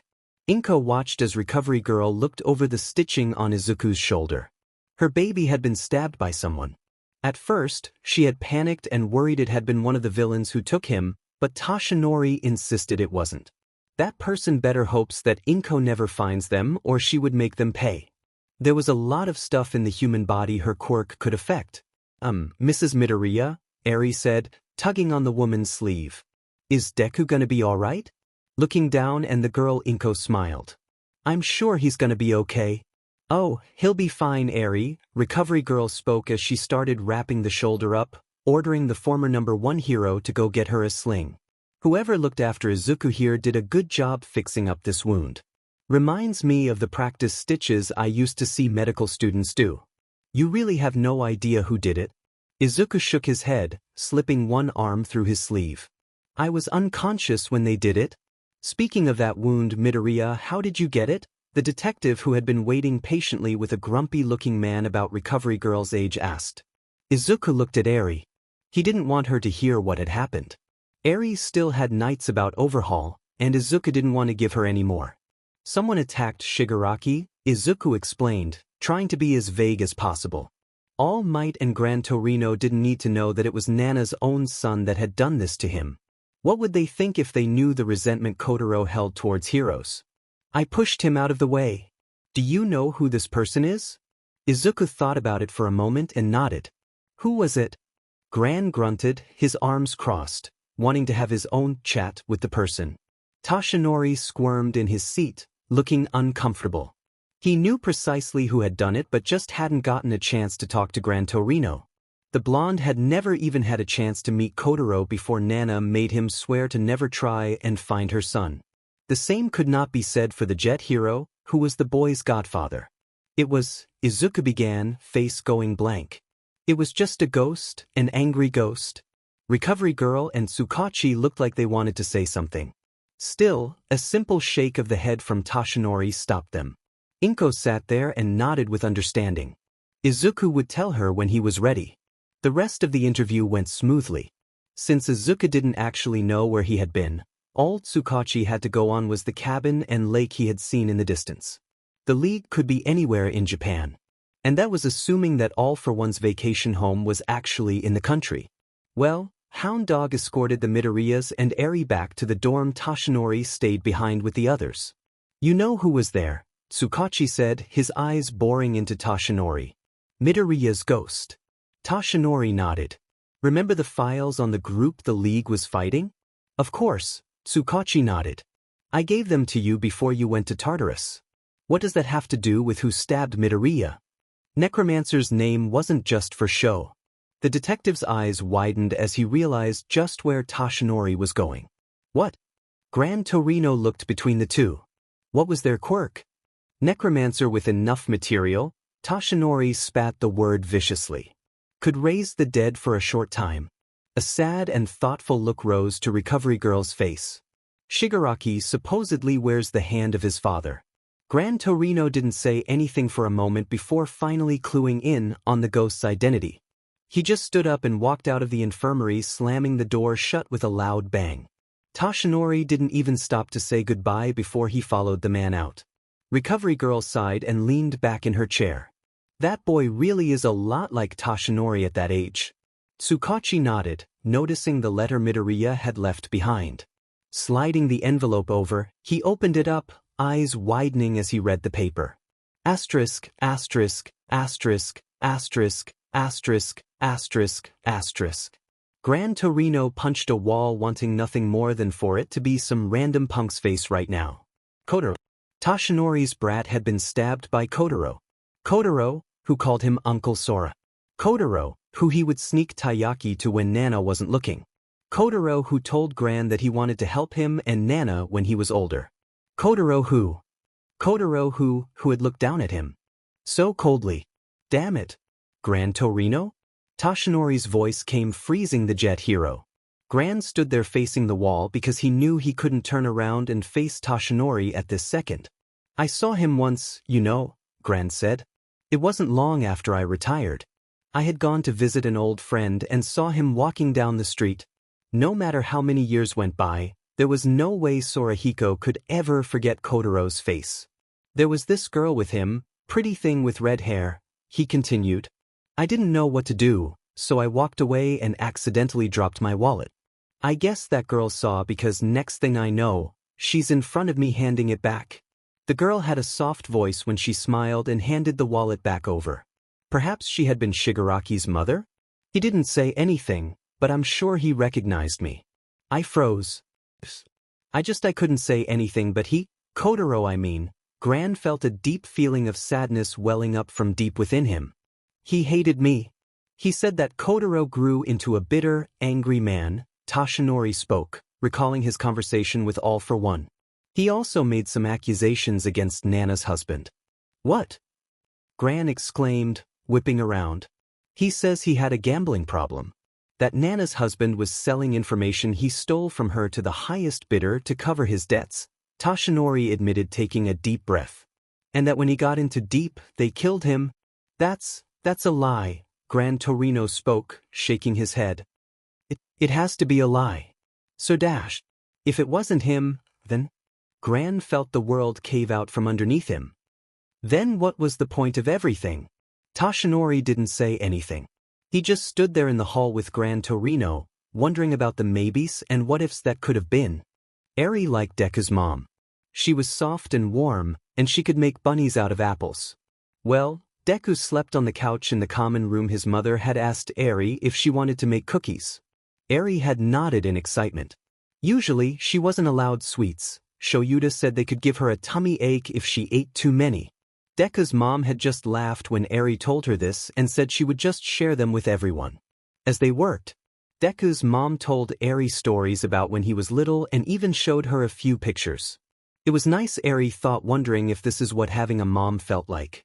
Mrs. Deku's mom, Eri said, holding the phone, looking at a picture of Deku in a strange outfit with yellow bunny ears. Inko paused in her task of placing the freshly baked cookies on a cooling tray. Yes, sweetie. That nice young man Sato had been kind enough to leave a note behind letting her and Izuku know that they could use his baking equipment. It seemed like everyone had left something behind for Izuku. From teacups and a plate of cheese in the fridge to blankets and notebooks, no doubt containing notes on what Izuku had missed in class. Inko smiled when she saw everything, happy to see that her son so treasured by his classmates. Why is Deku dressed up like a bunny? Curious, Inko hummed and wiped her hands, coming over to see what Eri was looking at. The woman chuckled to herself when she saw Izuku in his favorite onesie. Ah well, he's not actually a bunny. He's dressed up like All Might. But why? Eri asked, looking at Inko with impossibly large eyes. Well, Inko smiled, sitting down next to the girl. All Might was his favorite hero growing up. He loved him so much that sometimes I even got a little jealous.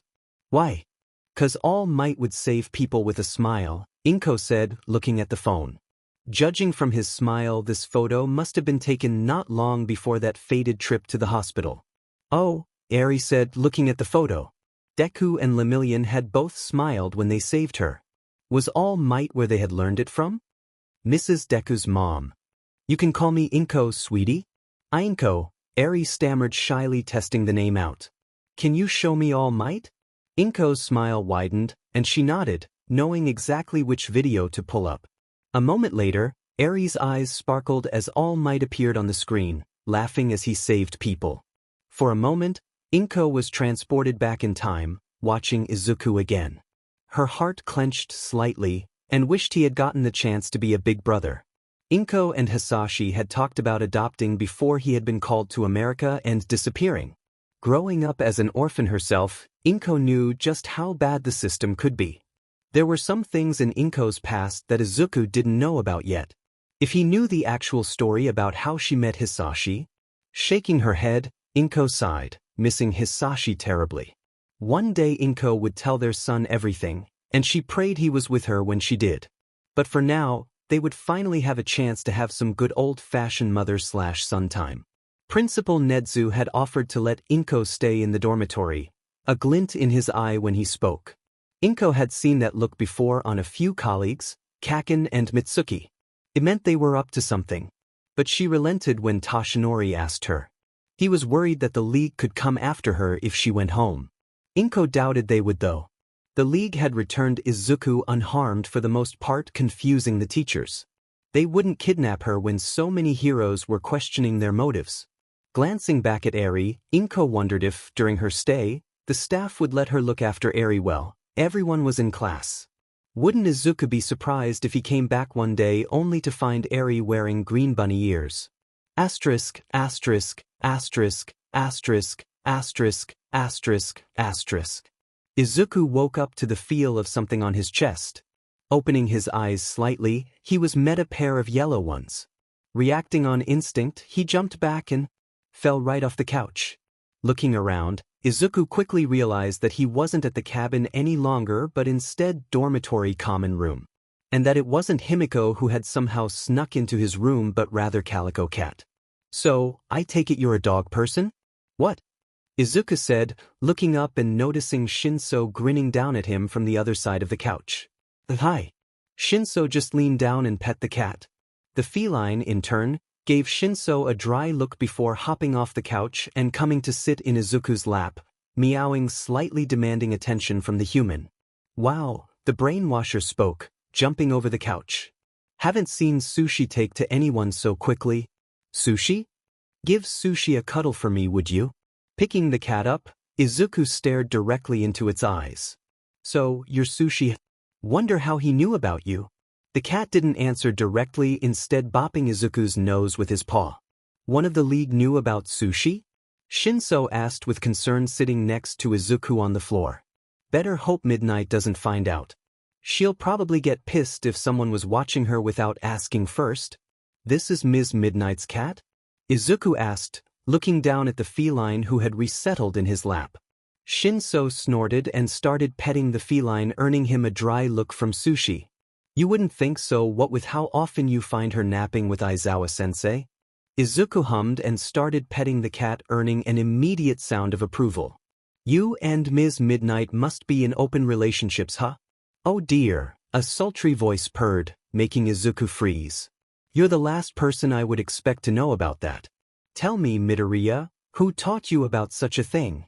Turning around, the pair saw Midnight standing there, a grin on her face that made Izuku feel like the canary the cat had caught.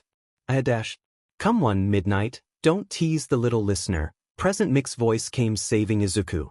The radio host looked at Shinso and Sushi, one eyebrow raised. Didn't Sho send you to get Midoriya? How did Sushi get in here? I let her in, Shinso answered. She was just sitting at the front door. Mike turned and looked at Midnight. And just how did she get out this time? No idea, the R-rated hero replied dismissively, glancing down at the feline. She was sleeping when I left this morning. Sushi, present Mike said, looking at the cat before sighing and shaking his head. Swear Sho taught you some of his moves.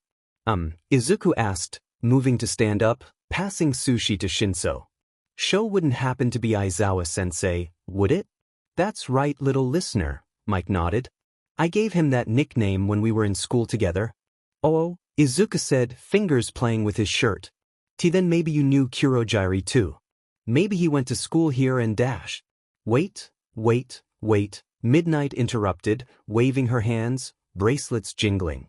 Curogy, as in the warp gate user from the league? The one who looks like he needs a few good rounds with someone to pull that giant stick out of his A-dash.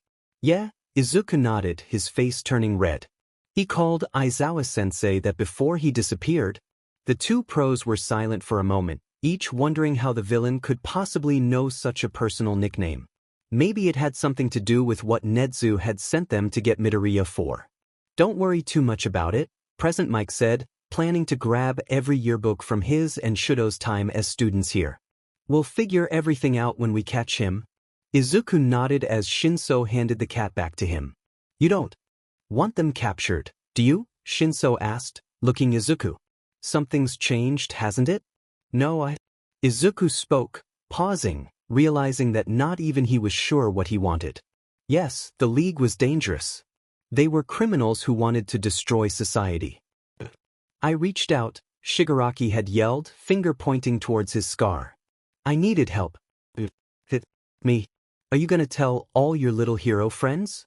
Bet they would get such a laugh knowing that the big bad flame villain is just some guy with daddy issues. Hadn't society failed them first? Izuku felt someone sit next to him and pull him into a hug. It's hard when you start seeing the people behind the persona, isn't it? Midnight spoke softly.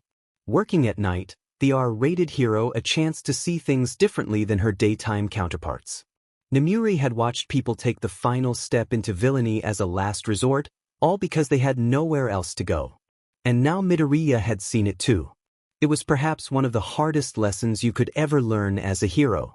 Right next to when you had your first casualty on the job and learned that sometimes no matter how hard you may try, you can't save everyone.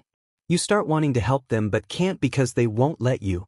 Izuku felt himself nod, tears starting to gather. I just don't want them to get hurt. That all depends on them, Midnight sighed, knowing that no matter which member of the League they went after, it wouldn't be an easy fight. We just have to do our best and be there for them when the time comes. Present Mike snorted. Yeah, and hope that they get a good lawyer. A lawyer? Izuku repeated. It took a few moments, but soon a light bulb was going off in his head. That's it, he exclaimed, jumping up and taking off running. The three remaining people all stared at the retreating form of Izuku. Was it something I said? The Present Mike asked. The only answer they got was Sushi meowing as she settled herself in Midnight's lap. Asterisk, asterisk, asterisk, asterisk, asterisk, asterisk, asterisk. Inko had been outside reading when she heard someone calling for her. Mom. Putting her book down, Inko stood up. A moment later, the glass door slides open, and Izuku was standing there breathing heavily. Izuku, Inko said, getting up and walking over to her son. Honey, what's wrong? Hands gripped her shoulders firmly. Mom, I have a huge favor to ask you.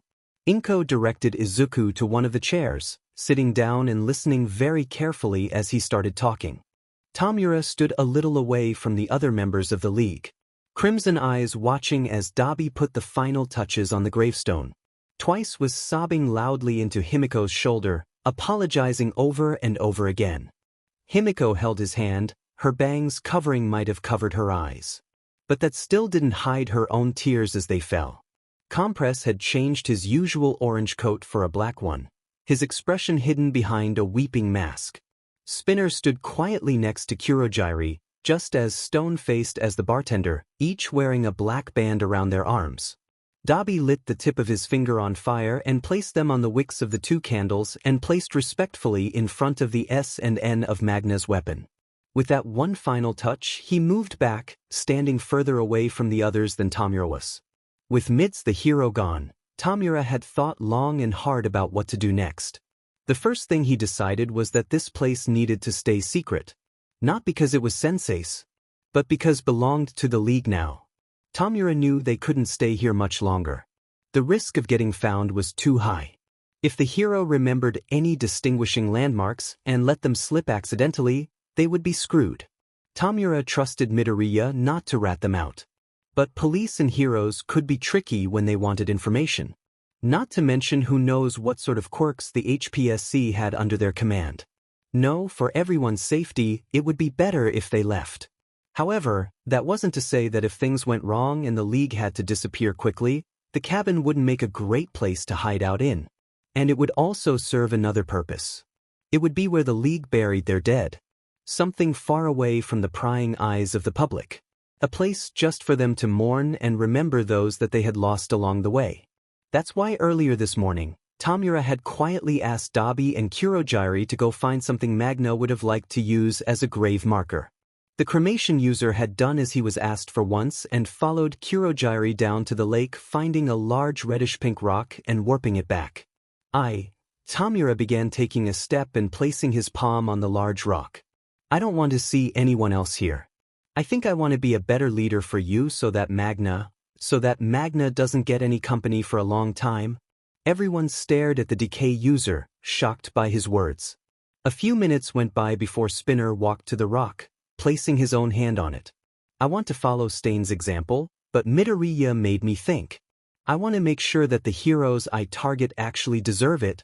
One by one, each member of the League came forward and placed their hands on the stone. I sniff want to be strong enough to protect you guys next time. I'm sorry, big sis.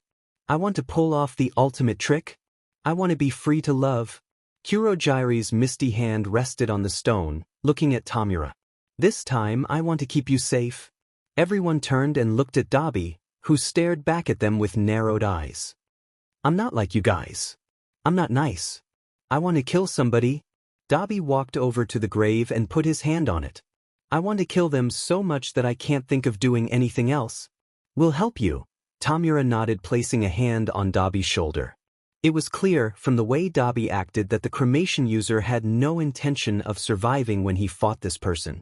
Tamura also had a pretty good idea who that person was, but Dabi's motives were still shrouded. Tamura would let him do as he pleased for now. But if things got too out of hand... No, none of us are alone now. It was true.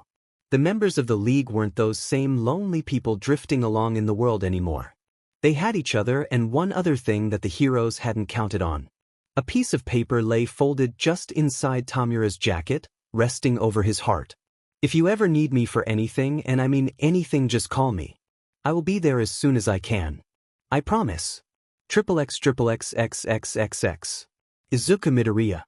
Izuku gave one last stretch as he prepared to grab the last of his equipment and go out on patrol.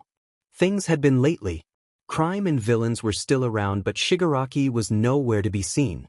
In fact, the League of Villains had done a sudden 180 not long after Izuku had been returned to UA.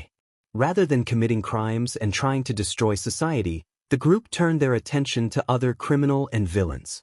Videos of them fighting against traffickers, drug dealers, and even purse snatchers had steadily started rising on the internet. Izuku making sure to save a copy each video before it was taken down. His current favorite was Shigaraki decaying the chains off a woman who had been the victim of a kidnapping and ransom. Kaken had exploded at that one, his own kidnapping leading to a lot of destruction during their next combat exercise. And it wasn't just villains and criminals the League was working against. With their skills, the number of corrupt heroes was slowly starting to come to light. A top 30 hero had been exposed of being heavily involved in a series of attacks against mutant types by the Creature Rejection Clan. The Commission had weirdly tried covering up the hero's involvement, but the evidence was too great to ignore.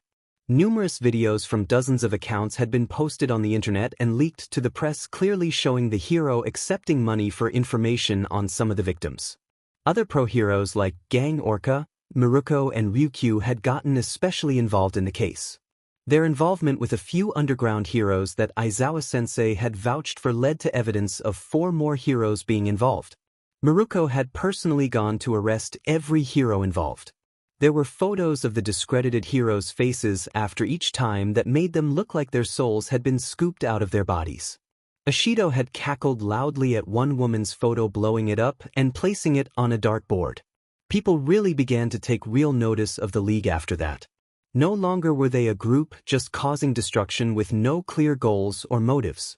Now they were being recognized as an up-and-coming force that both sides of society should watch out for.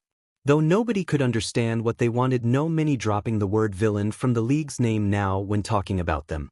Some of Izuku's classmates weren't sure what to do about this change. With one as long-standing rivalry with the League of Villains, some wondered when their attention would turn back towards the students. It had led to more than one debate amongst the students. A few, like Shinso, had even mentioned that this change had happened after Izuku's stay with the villains. Some of the braver students had wanted to know what exactly had happened. Ida thankfully always stepped in to remind everyone that although what the League was doing seemed noble, it was also highly illegal. Though that wasn't to say that Izuku told them nothing. Todoroki had seemed very interested to know that Dabi had liked his mother's soba recipe so much. And Aizawa-sensei had been glad for the heads-up on Twice and his mask.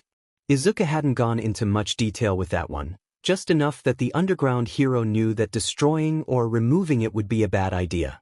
Wherever the League was at the moment, Izuku just hoped that everyone was safe. The hero in training had so much to tell them.